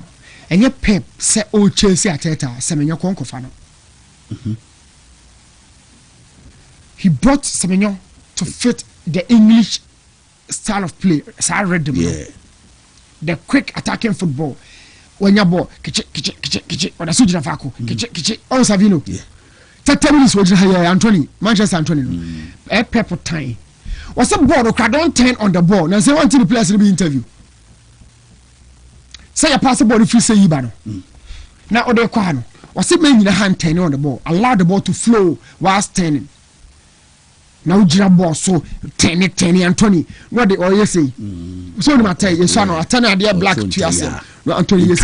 Pep obe back so a ball quenching. And what you know because Semenyo no you get and go. Yeah. So Pep naturally never analyzed in the first touch. But no player obey engage space, or occupy space in the absence of Haaland. Look, the biggest challenge for Pep Guardiola next season, the style of play. Obey maintain way or obey revert it to switch to full technical side. We are waiting patiently to see that. But so obey far Ateta no any challenge PR. Okay.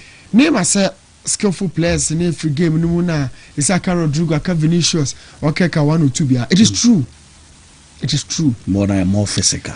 Michel Bon 90s in Okay. US 94 no game na yesuma wa akota wa hwe wakotena se ahwe e meba. France 98 de me hwe wa post ko abare say unim se game we ye bebo me hwe Japan Korea 2002 de ne atiesi kwan mu anasai because area SS. Yeah. 2006 na de eba. Yeah. 2010 baby jet penalty no boy no. Na me ne ma me ne na na hwe e wo dem say penalty ba me huja omo. I'm saying Ghana nya penalty na ball cross. Na me huriye e fa mpomom ye fie no. Kusi dane ji kim na me tiem go penalty. Ye ya no ba bia ye di me kwa na me di kwasese me shut up. Because me who born in them. Yeah. And the penalty no referee no. O se Suarez dey check akra. Yeah. Na Capo. Me trace ball ya bottom. Ah meti ye let's so ma be hia me. Yeah. Me gina chiro be dey ho. It's me the Tosha Reservoir who the TV so. They don't two much say because Obi MP Emma coming home. Celebrate. And I'm coming why buy here and buy. I no be at why say. I can't. And she can who the course BM. And I'm trying to put in a context say we've been following this game. Couple football. Eyadadantuma. First and only on number 8 be ho. I am telling you and they won't be.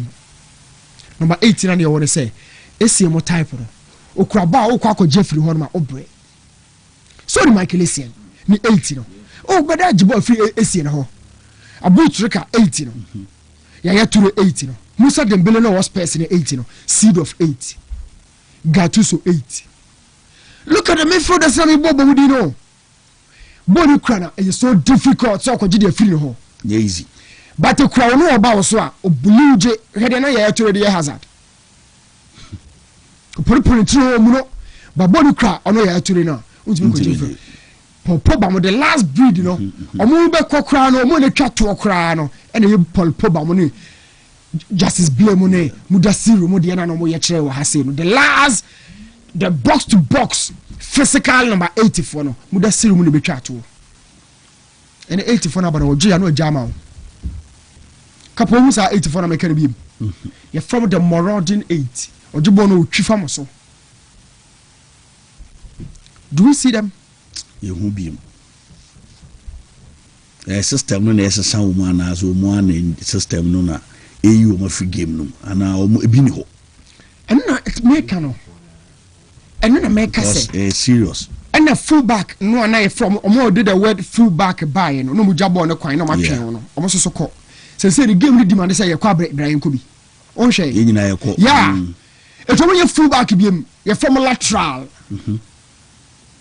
and your game no modern game no san na esa yen so your style of play no say I don't know how it works naturally but that is a kuafo ye ma me money papa mo odo half year next year no on sama ha yeah just so Germany no come before for akodon next time so sana beat no yakoya in my opinion the other day you can 10 for is obejibo otimi ntweme ensa but Ghana player ba ko Ghana Premier League ojibo tweme ensa ma me Fabio Gamade obema kotokro no ya nije pa o I think the last player yeah proper in train our league the last player national Latif Blessing and okay and for Cobna the year Kakra okay our has I think indeed 2017 Latif Blessing okay yeah Latif Blessing yeah no America yeah I think this is a naturalizer my country Latif Blessing no ni bobo Manuel Jemfi space and he has space to do that yeah Adebayo occasions also we Adebayo the occasions aba situation demands for it no I know one time but obi or no consistency no in every game you see him doing it but Adebayo the or forward into a bar he just but Latif Blessing because Latif Blessing and then we for Cobna the family to Adebayo media you should come kakra Yawano not to say Jamfi Yawano belong to Jamfi class no Jamfi class pace and speed because someone no much no Kwame Boahi Oshele yes close pocket spaces Oshele Kwame Boahi left foot of your comedy man yes Latif Blessing and at some point now there was Akwesi Donsu he was also doing it like pocket spaces now and also there moments Baba Mahama so he did Baba what did you find a real conversation from Kechima Baba Mahama say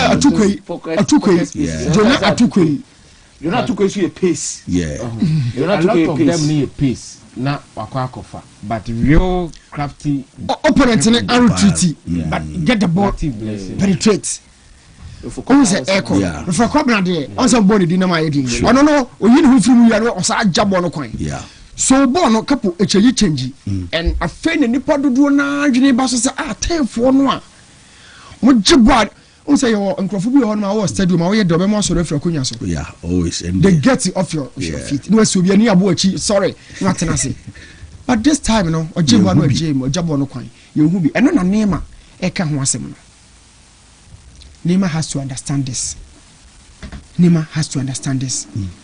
no be the now changes na be the goalkeepers are amu ball playing by no run a ball play no for Pep no the ball playing by no to ditch out a ball playing say it doesn't just go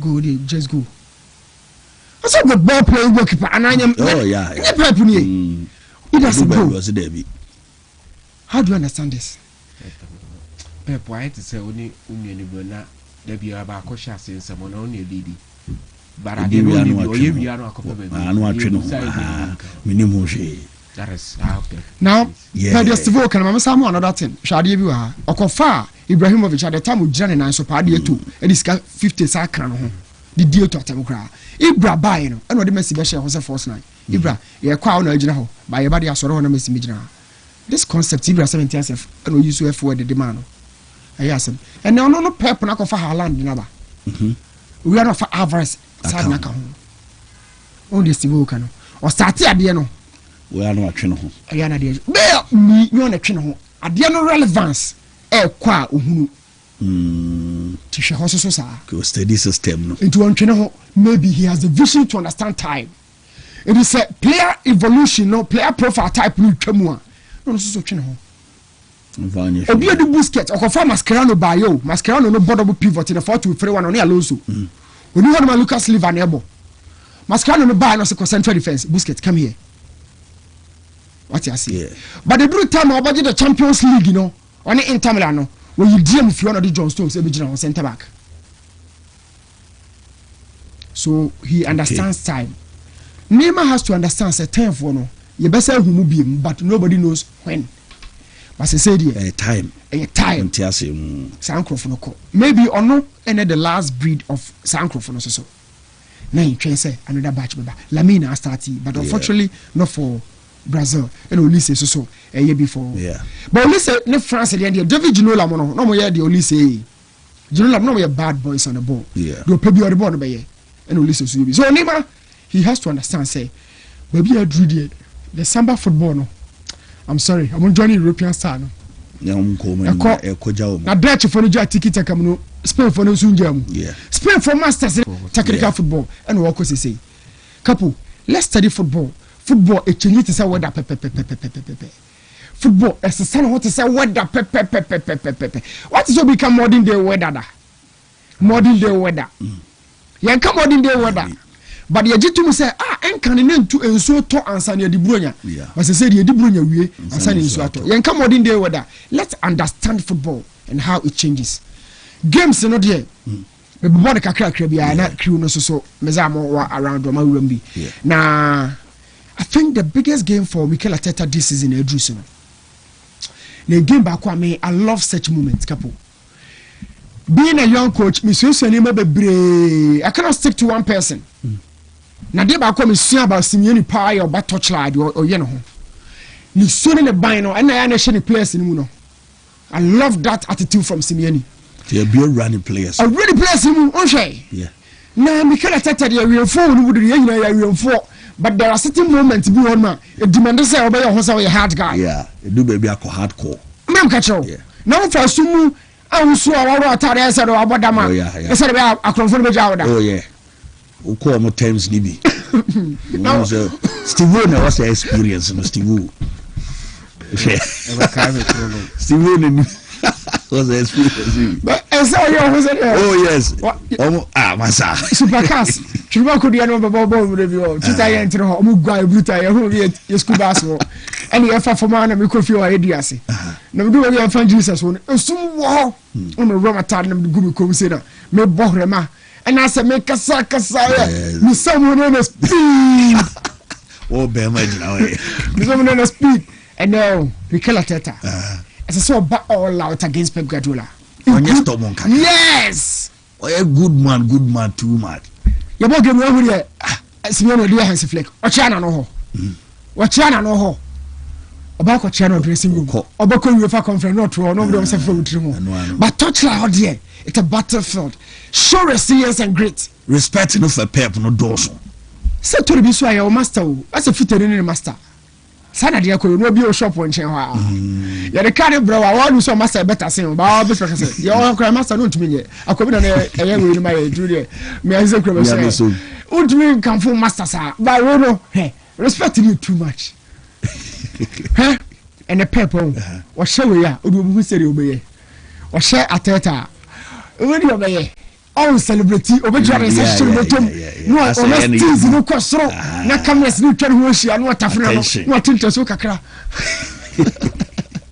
Esa Arteta si from Pep Guardiola. Boy no control, show na control no na what atwe. O what hwe no ni no ka bi chi obi ho. Sani man kwa wi no Pep no say na akwa ezi waje ne se waje hoko. Ma mi shira no nya kwanko because onya league no obeje. Pep onya league no obeje. 3 points we me who say 3 points and your points are treating say 6 in Libya. There are certain opponents be what your points from her and 6 points no marginal. It has to be that situation for Mikel Arteta to easy. The players been already and yes Saliba ne Gabriel not in the back line Pierre Calafiori ne Timber mo ayomo Ben White ayomo they don't really boast the quality of the super CD Pep Guardiola e to as so stay great and so stay the grounds or closest places no job on my Pep or commenting on Fanimra. Well, let me be on correct. Stay grounded. Well, Pep be mafiano or you the least mistake Pep be mafiano. Look, Obe mafiano. So remember James said get to one goal, switch to full defensive mood. Manimra mo maybe we need another goal now you 2 goals edit ya Pep what do how Arsenal fans be believe now look so also share Pep what best also psychological wise against Simeone Champions League what if you pressure be call Simeone also be say buogu mama fa de ni nsi ho no na ombrem Chelsea game de menka mama jai no ma Martin Zezia mo be rere no mu e dia ma me da say new no Pep ene Ateta gina yi pa una weekend ye nyina ye tawo chi sa feed die ma ne mfa elifa ba ko twa am to ya say Steve enim de ode no last night ya wo catch ne say odwa no odwa Ateta brutal minim I don't know I would love to hear from Steve too za danger last oh yeah a lot of unconventional stuff Zao. I feel set the outside noise, it feed into how he sees the game and what he wants to do. Okay. Coach ultimately call for sound system regional training ground. They call Anfield they do. But you've been there before. It's not about the Anfield noise. Anfield you did there so PhD psychologically yes you need to know what now we know what the wolves so pataku yes you need to have what you are going to present say coach now call the way na echo and with this now be share opponent and they work off a pen and unity it's not about you was it no pen no was it doing 2 things at the same time, concentrate on the pen and the same time your photos on the ball until you control ball now on sounds so you could tap in into what dream you at the same time. The best focus. The best way is I mean I'm near in sure. The best way is I will plead with my players to stay off social media and focus on the next game. Focus on the next game. And yeah, for information, and that's what the Patakuna experiment. Wolves no more are fantos man. We are Pataku focus and concentration. Oh, half pen players and so no mercy muti and no motion ball so. Ekaho. Still tenacity. Mikel Arteta. Me assure said baby Adria. I'm having the feeling said we almost say I see you mountain. Was it when they are fighting and they fight together, they come together, they come in pack into so fighting mentality of wolves, no. I don't know the realm the place. Me put 2 options at Mikel Arteta. You see, I have a feeling he will lose the league title to Man City. But Mikel Arteta will season where the best me who is so bit my answer either a pet wildlife a Jumaye and also a sporting director. He is too emotional and on my outside noise. Somehow catch that wildlife. More translating from my wildlife. Yes. Zuzu Jumale forest. I'm saying now and also a sporting director.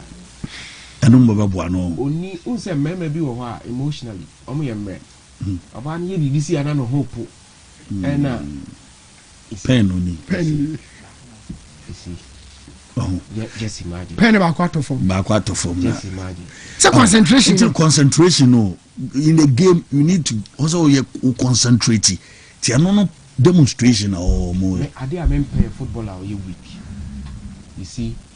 If I'm a coach, I will always want players that they are stubborn with the ball. To say Balotelli start, not the negative, so I attract you. But Balotelli was confident, said, "This is what I want to do." Ibrahimovic, me a coach, that's the sort of players I would want to work with. But Gabriel or Emre, Saliba or Emre, Odegaard Emre. That is the weakness of Arsenal, and they are mirroring the image of our manager. Into Opa, check through Arsenal squad. Let's show more players. Obi anyone okuta a deviant attitude. Share jokers. Share Okafa the Joko. When Timmy and Okoy. The all can at this immunity. See ya. You who the players the image of manager and reflect on the players him so much. That is why me when say you succumb losing the title to Manchester City because So we say you are communicating something of a fear. As a wound, I say, any BB stop PBB. Look at the game on a sporting ball. We an opponent and say boring. That is why I'm saying he's better off being in the capacity as a sporting director. Oh, because wildlife. Seriously, say this season now I'm just trophy beer. A bad day say obey me a cycle who be Abba so obey man. You may be a subsidy. Chelsea M man of coin. And you're the young Rosina and I'm for 3 weeks. He was saying. Yeah. Manchester United M man a time. Slaughter or G League, Metier Cassette, he's not the right manager. So, Masha Ateta Pa, he may be manager as now for your patience, a man of time, a man of financial support. Also, what to me the idea be movie a certain time. Then the panel the wrong person at the wrong time. Yeah. They had Una Emirates, or time, man. So, Mikel Arteta, you see, and every time when something goes wrong, visibly, you can tell, you can deduce from.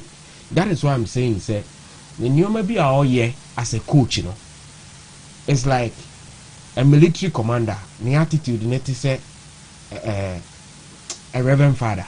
In fact, that is how I see it. That's why until I say, in Penasema, me need be a time, but a Jumana wafano, and young woman or ye.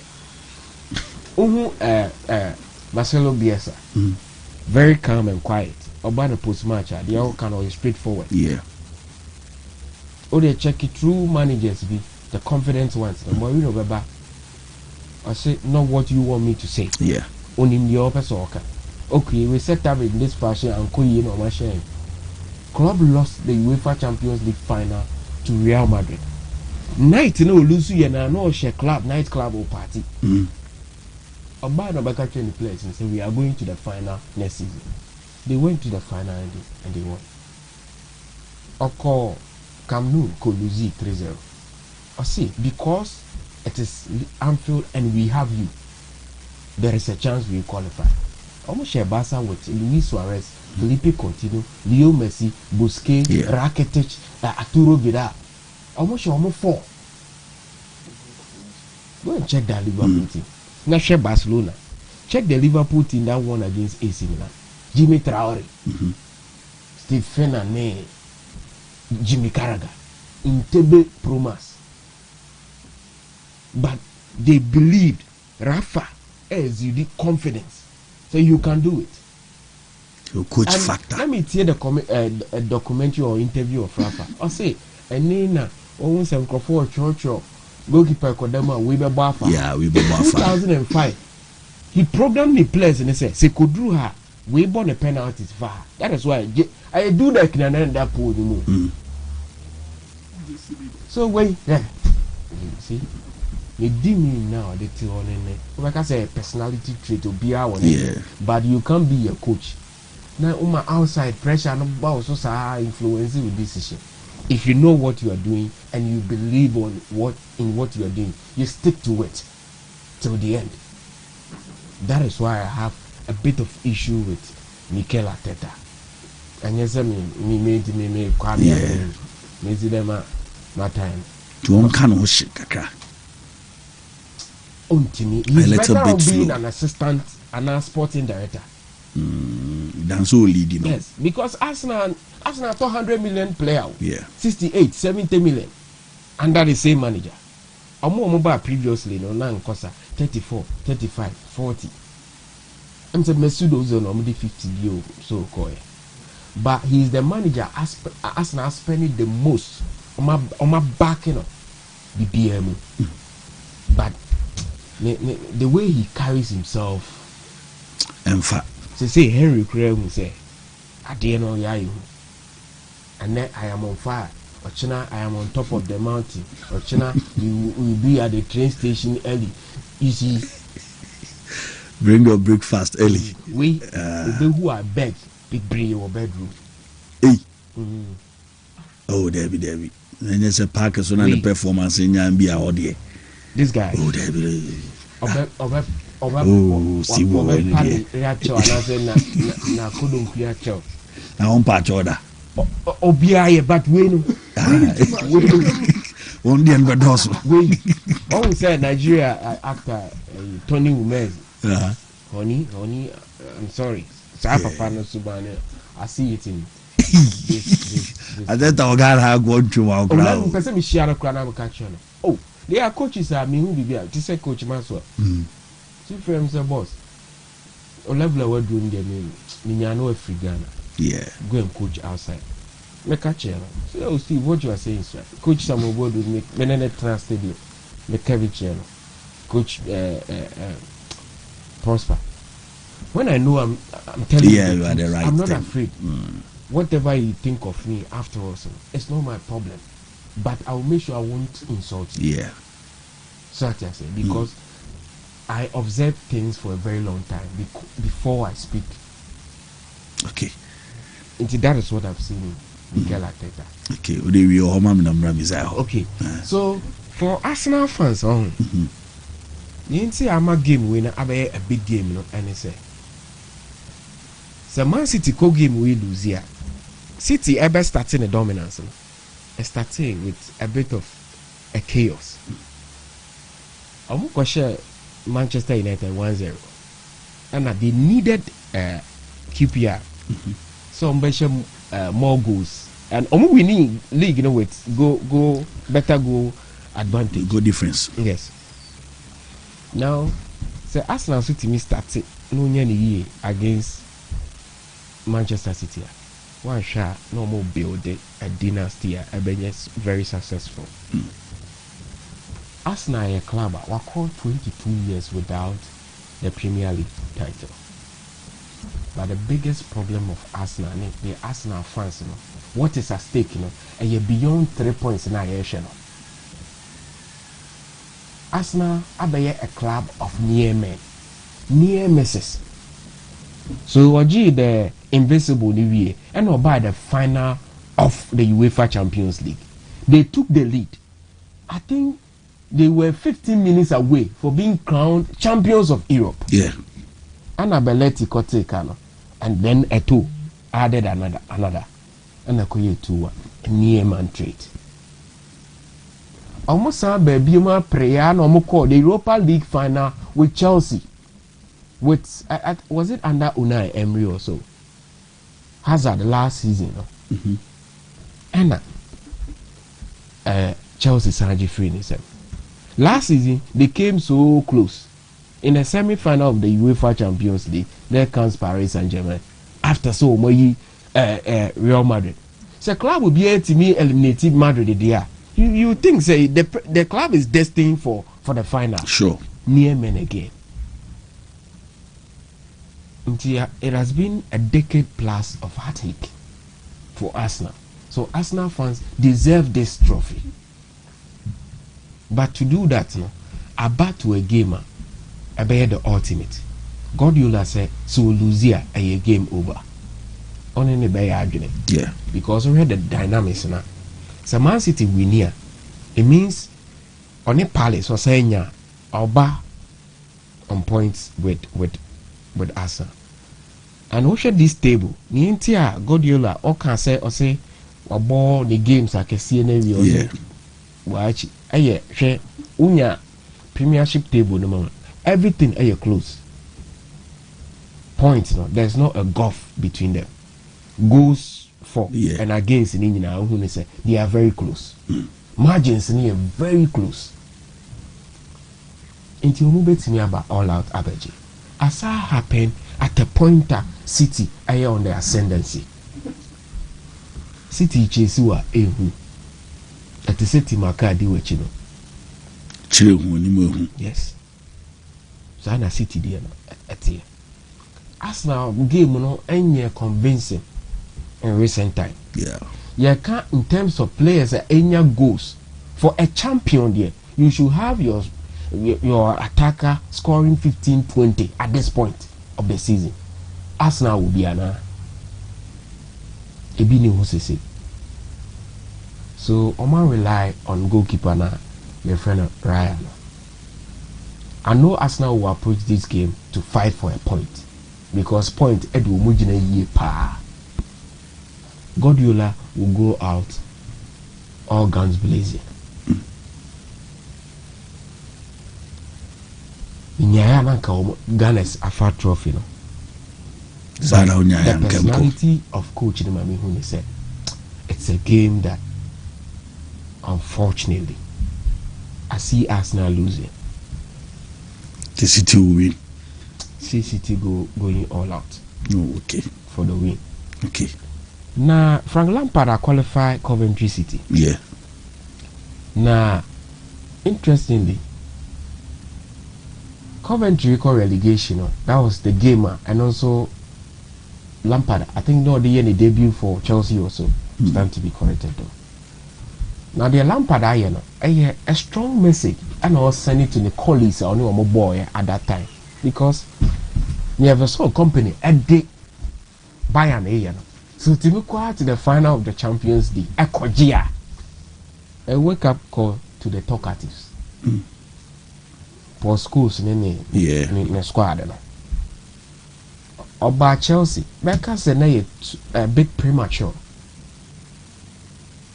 But no crown or ya dear kakra. And I go back to Coventry City. They've suffered ownership change, financially instability. They had to go down to the Championship, League 1, Omako League 2, that's Coventry City. And Sana or the last season they came close. And I want to make them qualify. So a raisy bar no Frank Lampard a raisy bar no. And the discussion about English managers or Munyadi no. When so another chapter, me feel say I was the rest. I follow suit to who say they can take a cue from Adia Lampard no. Okay. Now Deserving is on a rescue mission. Managers say ya no omun semu o ha no. So ka so omun ko rescue mission aya na me o doubt kakra.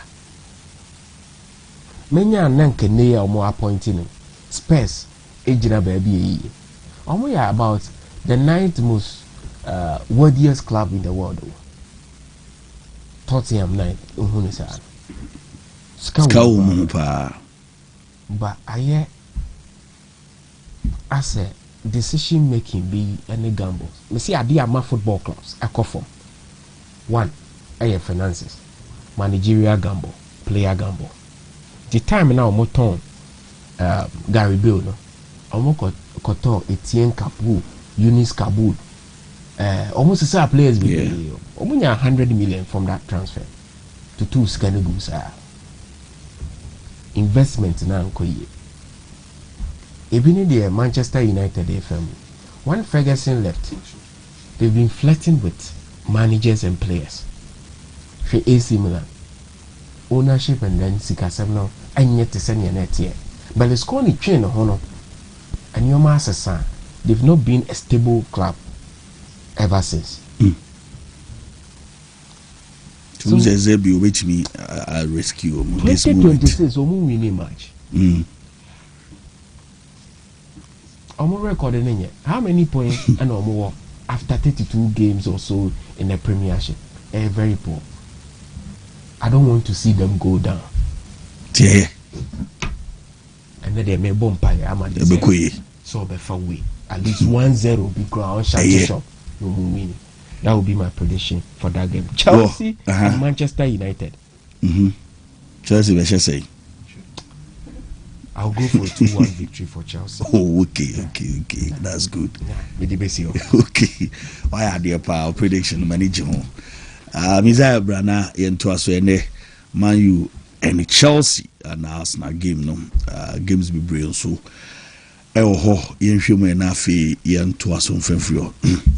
Yes, I think this is a weekend that a lot of beautiful stories around the footballing community be moving in and around. But first of all, I think Roman Molina is an investigative journalist.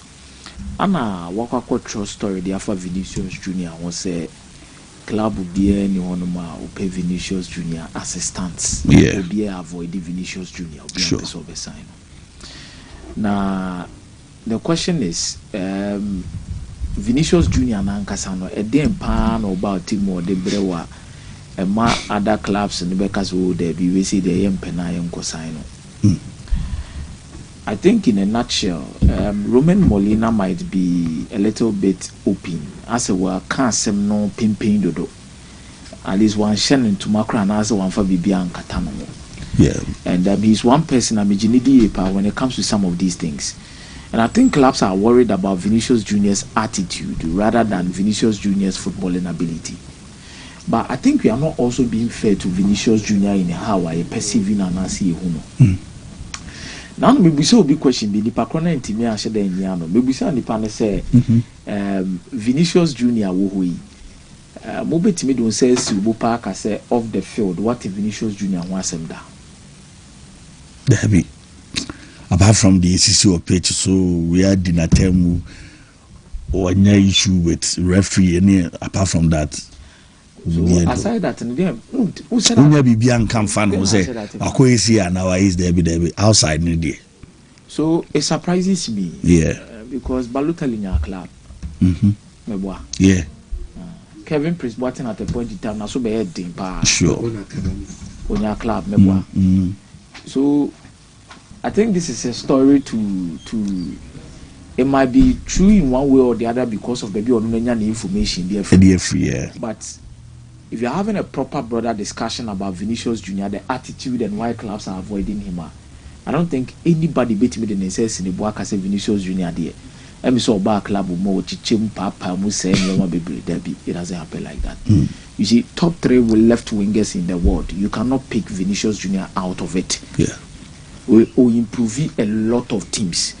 It's just that maybe clubs will be who they say maybe original CC and maybe or bar tactically or improve your most quite so yeah. You see, there's a difference between needing something and wanting something and also believing say we will go find a buy a bit me Kenya team. We can have a proper discussion about Vinicius Junior and say that ABA clubs now doesn't need Vinicius Junior assistance. What did they mention? Sure. For example, maybe if Paris Saint-Germain, the top clubs say, oh, we are more baby and come here left. So Paris Saint-Germain, Kivicha Kraskelia, does he want Vinicius Junior? Does he need Vinicius Junior at this moment? At this moment in time, he doesn't need him. Yeah. What did they mention? But any need, by hook or crook also. That's what I'm confident. Ekofa Vinicius Junior the neighbor. Then one be share Obiti say a Bayern will Luis Diaz. Do they need? And no team no more. Do they need Vinicius Junior? Barcelona cried the men fan man conversation because on no confirm Madrid player fan Masisi. Yeah. Mani Messia can't farm no. Yeah. Manchester City will ask, do they need? Maybe Pep Guardiola will want, but do they need Vinicius Junior? When you have questions, also Mubusomo. But some more critics are impression about Vinicius. I don't think the word has been fair to him. Okay. Or no quality player will complaining. There be Bernardo Silva complains a lot. Bruno Fernandes complains a lot. What am I saying? That's all not the end of my I don't know why. Madrid, so a big club with big issues. Big issues. I don't know any player and you buy. What did they mention us? You see, when you learn to live with people within their means, you understand who they are. Capo, yentieni. So usunya said the any partner. Uti ni passing who said the only nipa nebesity diagro. Yeah. I don't know Vinicius Junior yen. And more soon chain players be jume debut or do clubs more hard dream. Right? I had one particular player in the shape of even Mbappe. Let me shape your narrative about 2 different lifestyles and how people see it. Yeah. Capo, Mbappe city. The life is city. There has been several moments Mbappe among for who complaints. Yeah. Including Paris Saint-Germain.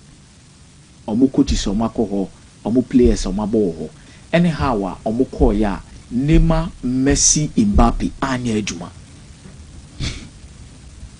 Capo what did they mention us? When Timian for manji bibia or the omo the French league and but the Champions League no when Timian for manji. Now fast forward, Mbappe leaves Paris Saint-Germain quickly. Paris Saint-Germain are 18. Omaji they in treble. Subsequently, Omo the Champions League semi-final 3 consecutive times. Yeah. So Muti qualify for final. We are back to back. There are few clubs in the history of the Champions League or my back-to-back finals. Since yes, Dino, about in the UEFA Champions League in 1992-1993. Okay. Few clubs. And I say back-to-back. Real Madrid, Manchester United.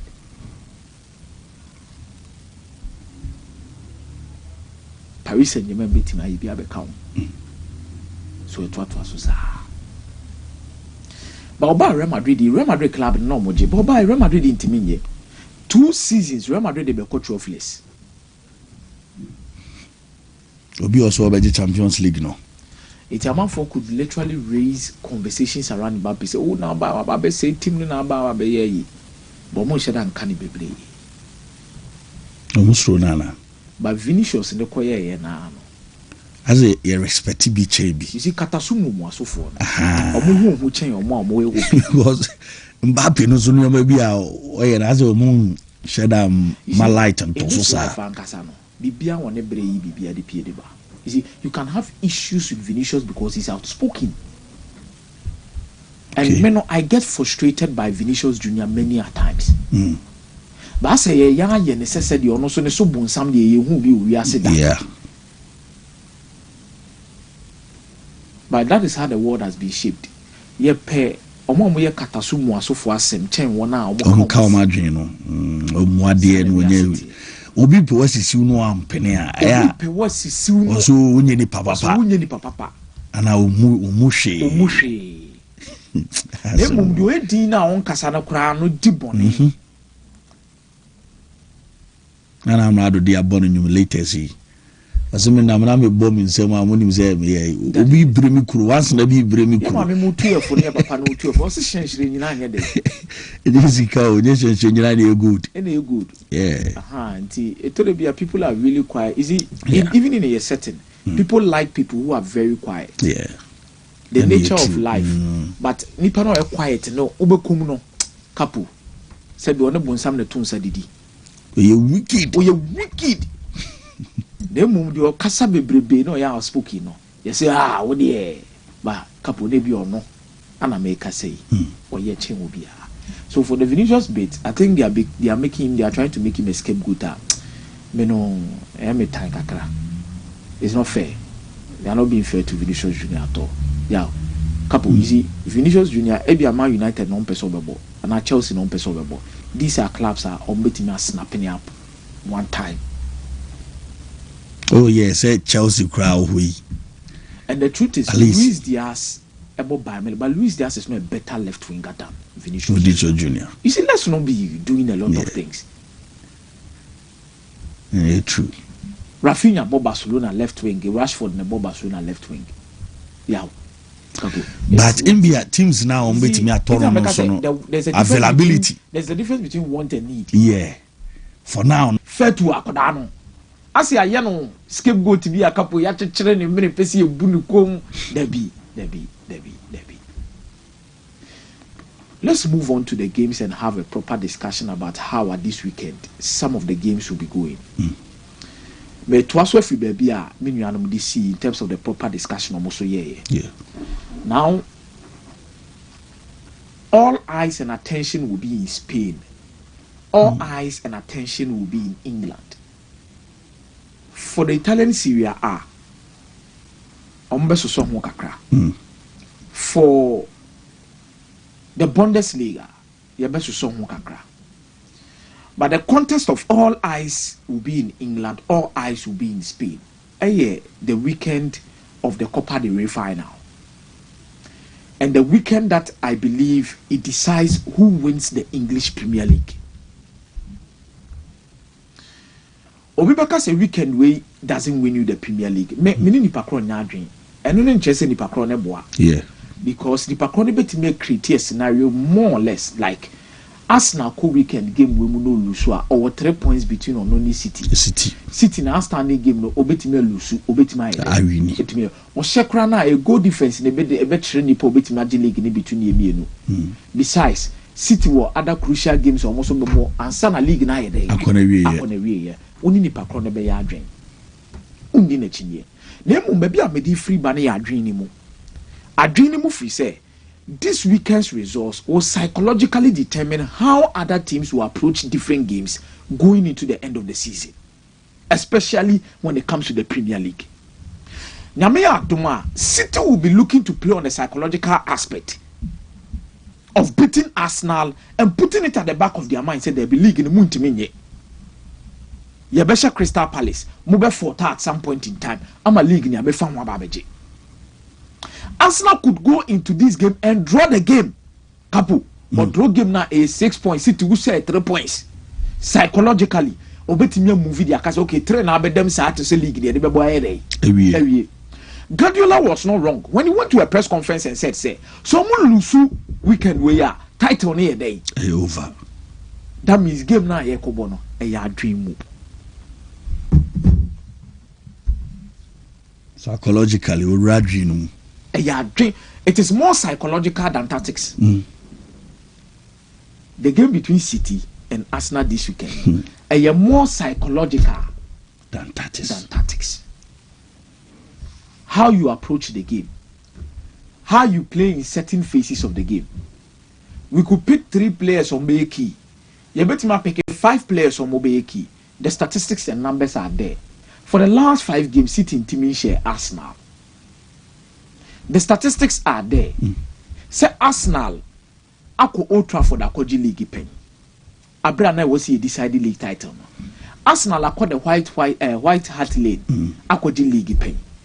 What did they mention Arsenal? We could mention the various stadiums that Arsenal akoji league, but Adrian no more. And Adri, na me adumochna, more than said these records and tactics will speak for itself. Adrian, it's not terrible when you catch up say, oh yeah, Arsenal, they are going into this game, say, you could find Janet the free crama in a room, and you could find Janet the free independent the other day. Abba.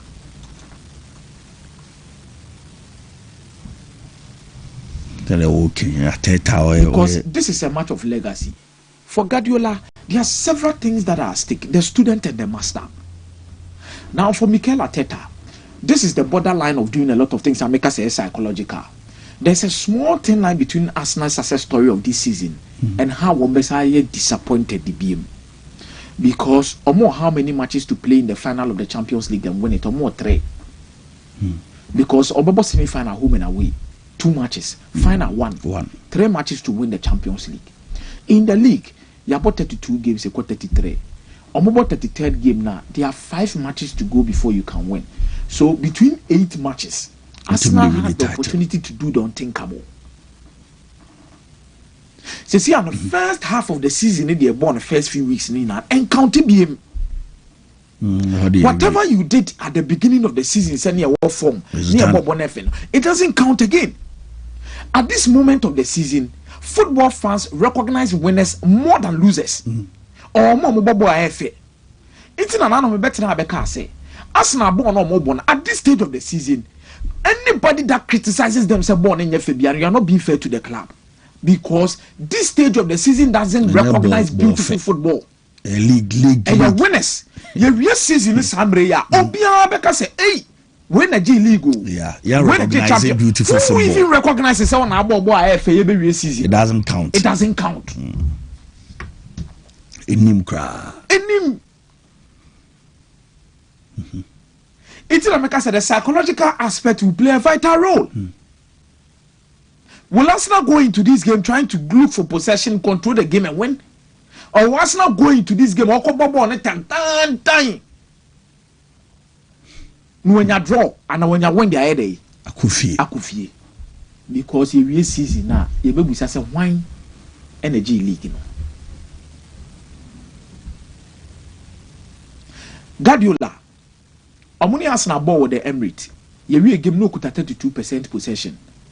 On the question first goal. You will 1-1 on my pressure by the Arsenal. So this is the game. I will Guardiola cede possession to Arsenal or go into this game and find a win at all cost. Oh, Yenshe. I think the psychological aspect of the game once again. Say now Arsenal I'm missing out on a title on so many occasions. Is this going to be a repeat? that is the first battle they will need to fight. Yeah. It is a dear Kony Koluso, ye assess him. Yeah, I say, oh, Hosa, DBA Kony, Asadi, Itibeni. Adrenaline is so. This is where City can play the game. Yeah, be that. First goal, put on a task. Yeah. Players now, where's you assess? How do you fight? City concedes the first goal, and Arsenal can be brimming in confidence, and City will be asking questions. Yes, this is the best defense in the league. How do we equalize and win?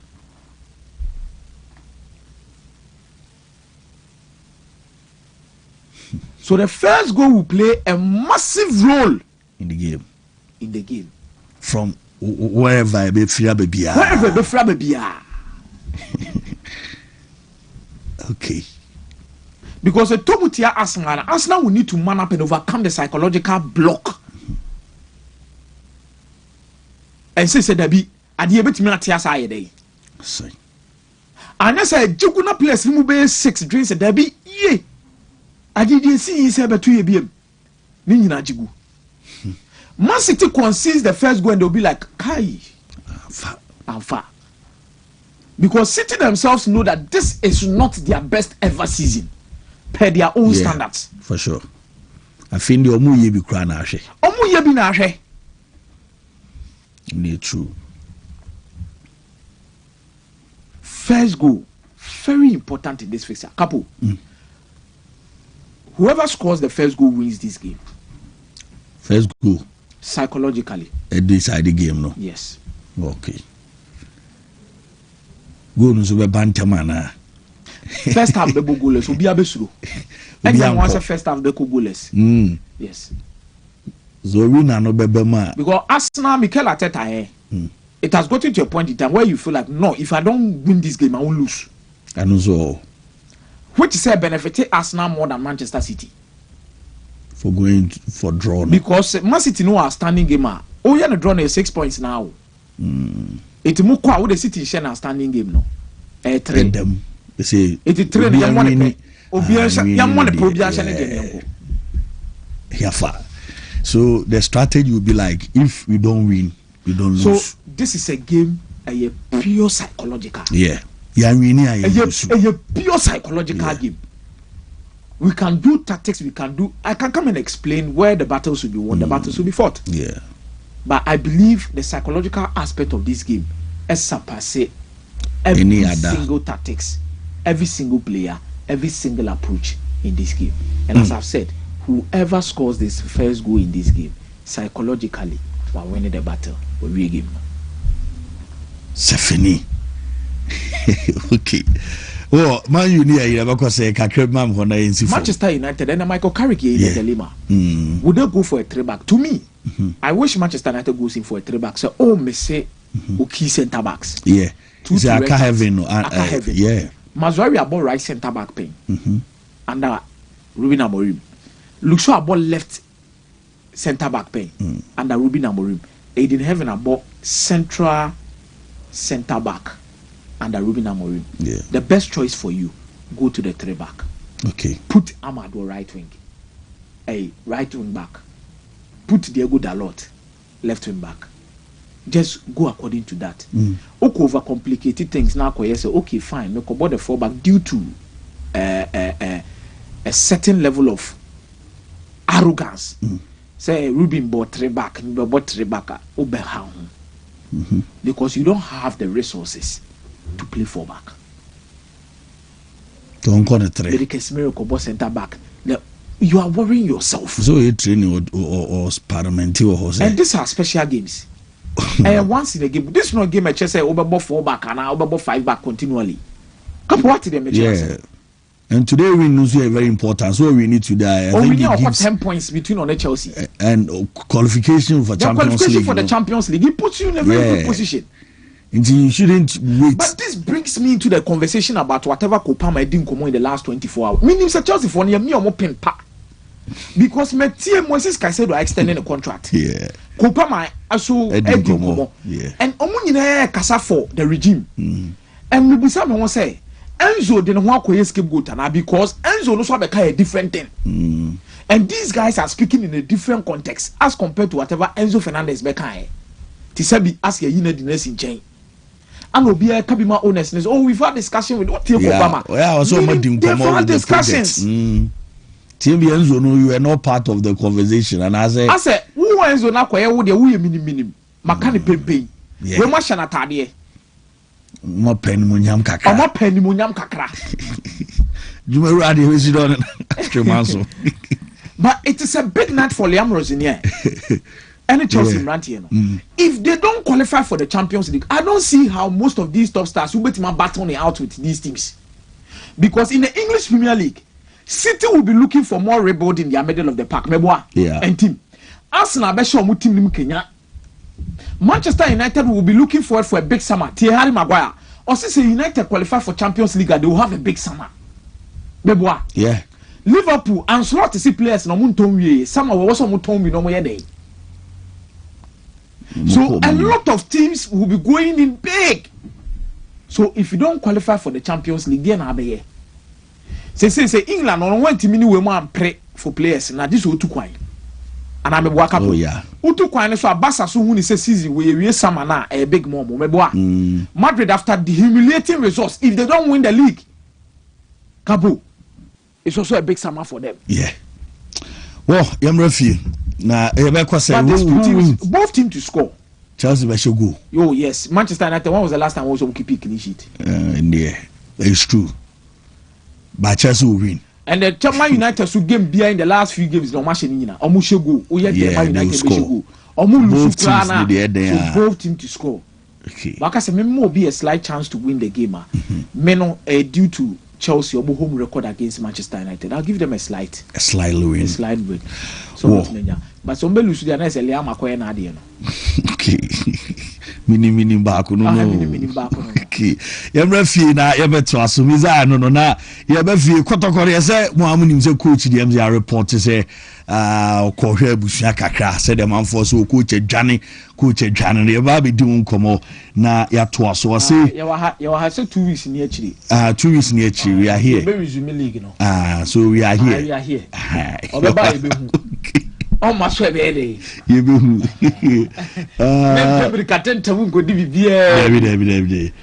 I just love listening to you guys. Calm analysis. Good morning to Asare, Boadu Newton, Mizaya, and our festival team Nina, Pato Landry say we enjoy showing a live from Germany. Okay. Yeah, I'm say Pato. Oh, Pato. Also the abobine. I'm say Pato here every phone. So I'm on YouTube now. Oh, so I'm Ghana German game no. One see me wa. Okay. Ghana game no big boy. Okay. Pato e show na no pay. Big boy and I win. Oh yeah, of course. This sort of near. This sort of near there.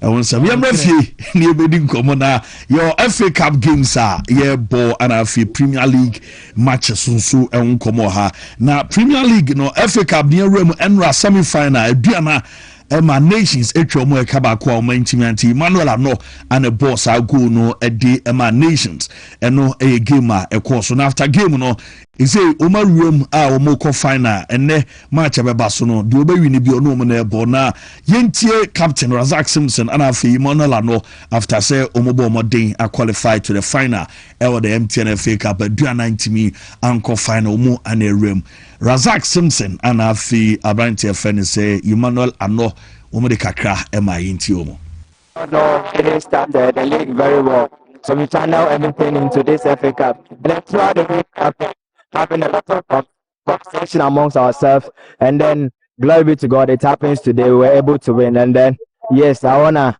give everything to God, and then also the players, and then my captain here. He has been very helpful. Yeah. You named the man of the match. Yeah. Of the team. Yeah. How does it feel like like he said, God first. Without him, we cannot win this game. And going into this game, like we really sat down, planned things out, and I told him he should score one goal for me, and I would die at the back for him. Yeah, that's what I did. As players, you have the chance of in Africa. Yeah, that's our dream. I've never played Africa before, but we have a player who has played, our goalkeeper, Sanon, and also Sule. Yeah, so they've been telling us how it's sweet there, everything is there. So it's also our dream this season to go there. Yeah. And it's World Cup, you have man of the match. Razak Simpson, Emmanuel, and the Atuja, no, say experience, West Africa, no, Umbeti Majina, Omako, because more players be Oma Bobida. Dreams, and media mansune, Name Adoma 3 p.m. and as I give me the basso so true in TRS, Name Adoma.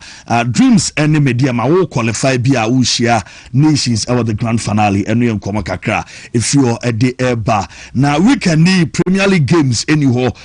Most of the games are postponed due to a year no I or Honingtino my games so Anton Samanyo issue no young fan remena young fan sina with the formula position ben as Samanyo bar feel because onu to Ghana for na edu baby Samanyo bar untimi she go cry or Black Stars no more city utimi she na yemu sa Samanyo say the favorite position saying here no bar we enjoy no one anum to wachechim baby oba ofili said be Ghana for mo betie naija coach bio baby odi ne begina no hu za ana Samanyo ba nani agi ana ofili ntie na yemra. To be fair, I started off as a 9. Yeah. At City, you're now playing predominantly on the right. Yeah.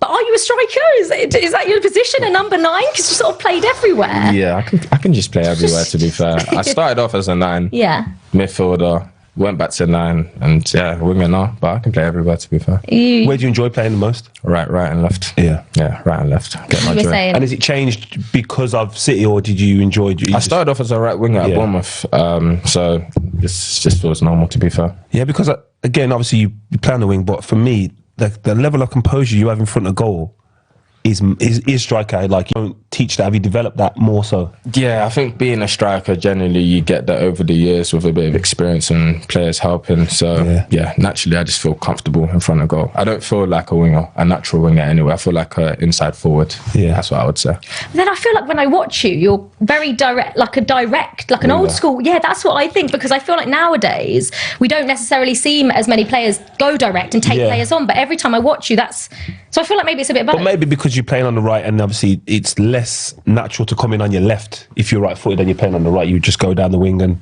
but I can use both. So I don't mind. I go inside, I go on the outside. But yeah, I just, like you said in the beginning, want to cause defenders nightmares. So that's what I do. Yeah, see every. And of course, we face Simreno Kona, Yamra, still bra, na Yamshe matches, FA Cup games, Semenyon so the Kaka Tuja, Yintiti Kaka. And Africa first semi-final in the Basel. Nations FC Adriana. Yeah. And Menya branch because but I was following early on in the game, 8 minutes, and Adriana consider. So may monitor from test and wherever I mention. Yes, sir. 8 minutes Adriana stars are consider. I was saying to myself, say, a very difficult for Adriana.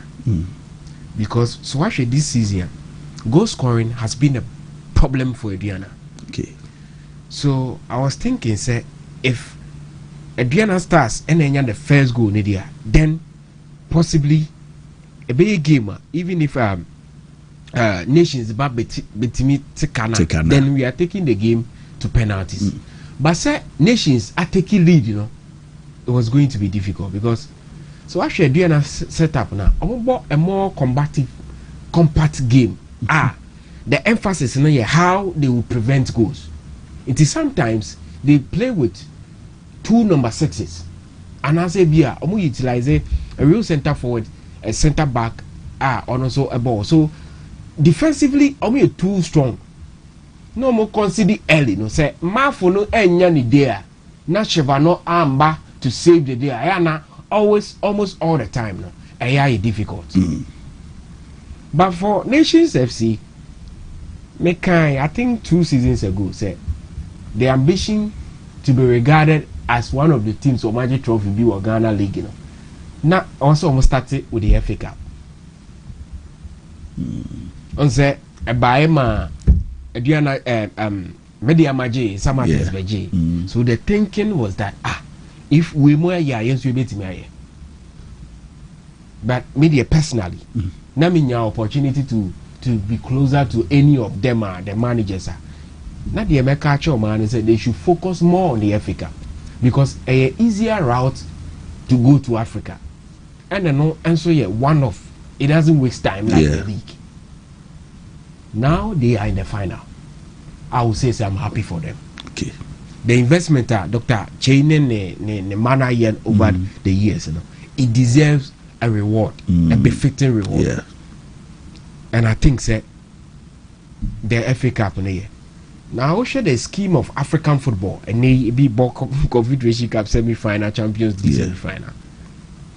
Ghanaian clubs, Sanya Mihuni, baby a bit me a big kakre bit me a qualify even to the group stage. It should be the Confederation. Said draw no the lack of the draw now.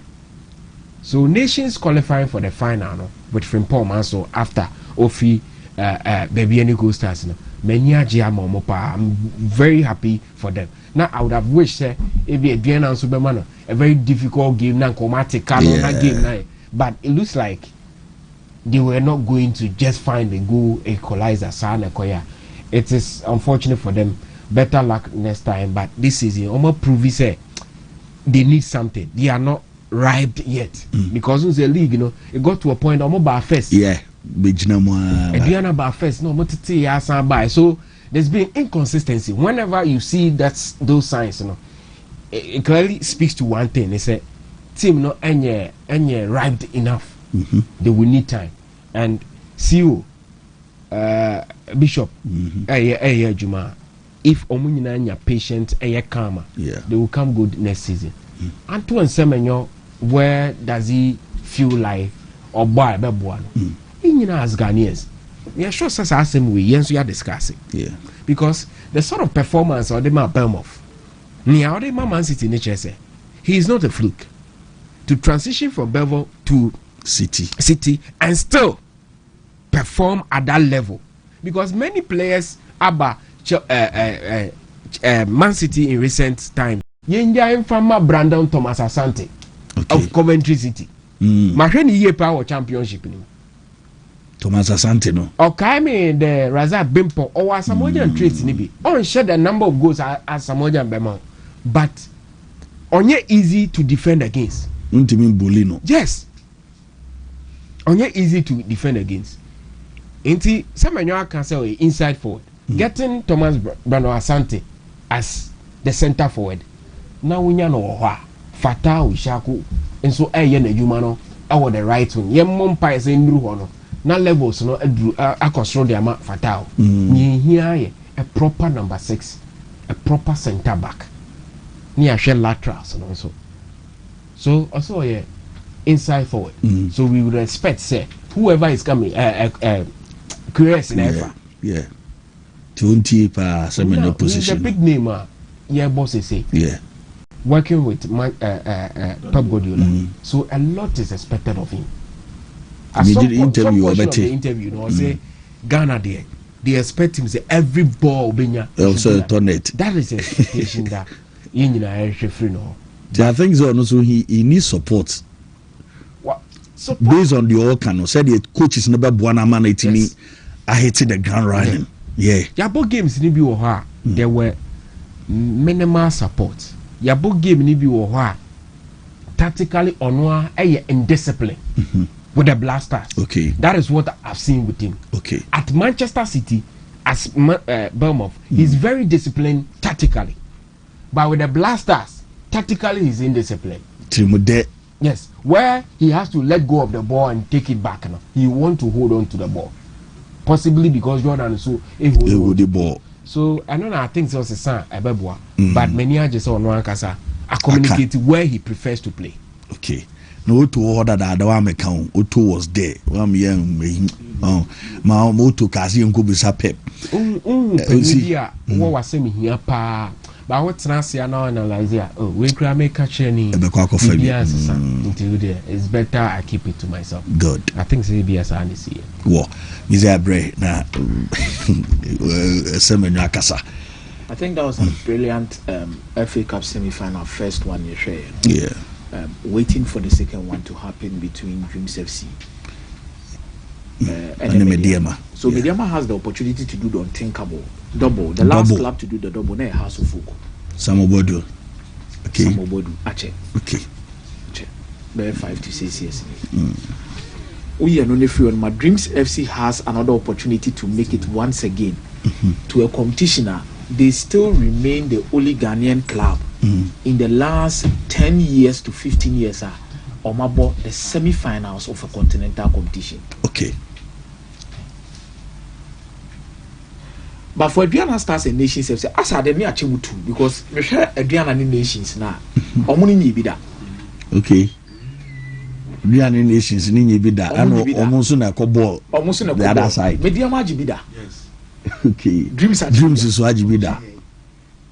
So we have the potential to have a first time winner or someone wajibida obesa could be representing the continent. Wow. So me pay no game no managing who ye due to the tension, aggression of these players. But for Nations, they'll be very happy. Omubo game this season ankasa no omu home form ne ye. Omu tu kwan omu bre. Okay. In the league, they've not won more than 3 games away. Omu FA Cup run no. Don't know machine no mu bonifie no mo de qualify. But this is a team where they are living in a complete contrast as to omo from last season this season. The team are happy for them here. Their level of investment and in your mom in the last season no. Oka se kamini obi an compete Magic League this season and come the ombeshim. But omo to 2 players ni bebre. Last season check your starting lineups and omo de omo. Yeah. Anyhow our team no do one film because omo front line and they face a Chawote yeah. No shogus. Any manola no. Now in the middle of the season omo me no ball trials. Yeah. Bako buy bako ama. The oba no na wa be qualify omo. And your mokobo the FA Cup. This season ono ne koba ye no ono so na abehye goals e save omo. It's like omo maintain omo a team no sharpness ne de nka wo ho. Because omo ja Abdul Karim ko has. Yeah. Prince Badu in the middle of the season ono so abehye nko kotoko. Osakofo. Abehye ko Adriana Stars. It was a team no mo se bebre. Almost a team ni nyina. But I think say a chiro na consistency kakra because Kwame Boache da so wo Emmanuel Boahin their former captain last season on me say out kakra wasaba Ivan Safo formerly Okolon wo Park Academy 2 years ago no a part of Park Academy omo any kotoko board the FA Cup quarter final or round 16 Kumasi he was part of that team brilliant performances that year. So I think omu team no Doctor will be so much proud. Say, omonyo opportunity. So, ombeti the unthinkable by winning the FA Cup after their promotion to the Ghana Premier League. How many teams need promote you from the Division 1 or compete for the league? Within the next 3 years, the FA Cup. We can go back to history. Adriana Stars need promoting the Bar League, Mobeji League. Yeah. How often am I promoting of the Umba League? Within 3 agency. Samuel Odia. Oh, okay. What they do in here say play on the pictures, play on the videos, play on the hype, play on the consent. Wow. Our first client on one in the year, Juma Christopher Babuzu. Okay. So Ugo's have a status. What they tell Omo in here say do your part. No, so no project it. They'll project you. None of pay your down or any day. Samolu. Okay. Wow. So after Christopher Babuzu, the next Ghanaian player, Manolano, Osabo will league him. Oh, but I'm eager to watch Mediama Dreams FC game now. They tell me eager to watch it. Mediama has the opportunity to do the double. And I'm form in the last 3 games, you know. Pejaban kakran no mabeshe kotoko by 4 goals to 0. Now in the FA Cup, we need 3-1 no match 4-2. Coming in against the Dreams FC team, this is no so much good in the league. Almost one of those clubs are in the league, maybe more than form nenye. Then more another opportunity to do the unthinkable by winning the FA Cup once again. Yeah. Zito na di omoje ba Mediama Salim Adams Prince Owusu boys we mu nyina I would opportunity say we will enjoy a very good game against Omoni Dreams FC to see who qualifies to the final. Let's see, because a gamer Capo, my tension was so psychologically could play into how one Mediama be finishing the league. Now only be any goal stars points gap and so on was any goal stars or matchable league in psychologically Osho Dreams FC you can do the unthinkable, aim high, push for the league and make sure but the panel better so second no. It depends on how they do the structure. Anyone will be qualified for the Confederations Cup. But I think we are an open case study for Mediama with how Ombetima handle two competitions, two expectations at the same time. Mediama Dreams. Marching and we there. Ibrahim Tanko so also one opportunity to do that take up. Yeah. So can Ibrahim Tanko no. You bet me a share.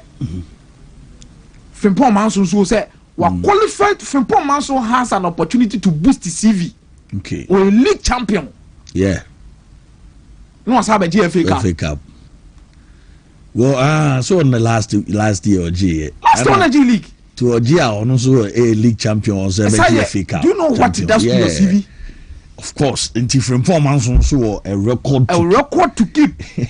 Then Mediama Tanko can do the unthinkable after there's some about yeah. Tanko needs to help himself because Tanko said that needing Papa will Kromwa. Yeah. Oh, check here. He was the assistant coach of Cameroon team no Moje AFCON in 2017. Yes. It by now. Kadia Tanko Sivi no the few national team crack Tanko Dean. I'm a under 23 na Rastaman throw once to assembly kosi you know. Oh. And at 23 two times. Now, also an opportunity to establish himself among the talk of town when it comes to coaches. Yeah. Well, Tanko, we are big coach. Ote double na. Yeah. And so you be my league no because referendum on so person on so gina here because Dreams FC obi ade mazito. Ono so dia ono so CV ni mo apija. Capo, the beautiful storylines along this FA Cup are mind blowing. And I think coaches different storylines to pick it up and make sure. You know, several players within the terrain so almost will be also motivated. We say Yusuf Mubarak during the days at Kotoko won the league. For Salim Adams, let's not forget House of Oak. Yeah. Match for you. You see, for Semenyon Common now, you wouldn't begrudge him. And I think for him, he's trying to explain how Ghanaians expect a lot from him. Now, on our team, let him now heavy. I want to expect a lot from you. Reasons why some Ghanaians became angry with Michael Essien before the 2010 World Cup near Saudi. Ebimu Dries and in the national team almost all-time 11 crowd. They don't want to put Essien because they felt to say Essien within the 2010 and there was uncle forgetting you may be saving home for the World Cup to help Ghanaians do well at the World Cup. It is a menu as a modern the for they be born a Chinese the national team when you come you need to be able to meet expectation, especially when a national team is saying could do a pra. See a lot, you may expect a lot from you. You may expect a lot from you. Because at City you are doing it. But there was here so you consider near tenancy dream when we said there be the environment a creative man the city no. Do you have the same thing a creative man of Black Stars? And you know how Carlos creates a manage situation. Also no pass an inside forward. You see, some of the profiling of these players are very important. Salah they be amekasa oko born touchline winger wahano. Salah inside forward. There are certain players are born inside forwards to get the results that you need. Now all born as an inside forward, there wasn't the fullbacks in here to one and this line so I support it. So he might have a genuine reason, but the profile, the kind of players we have, will determine whether I say be Juma and I say any Juma and Fama Semenyo Capo. You train coach in a betche. But I see Anton Semenyo no Semenyo this moment them say kudu sini we or no na ye hwe ne nti the coaches no so tie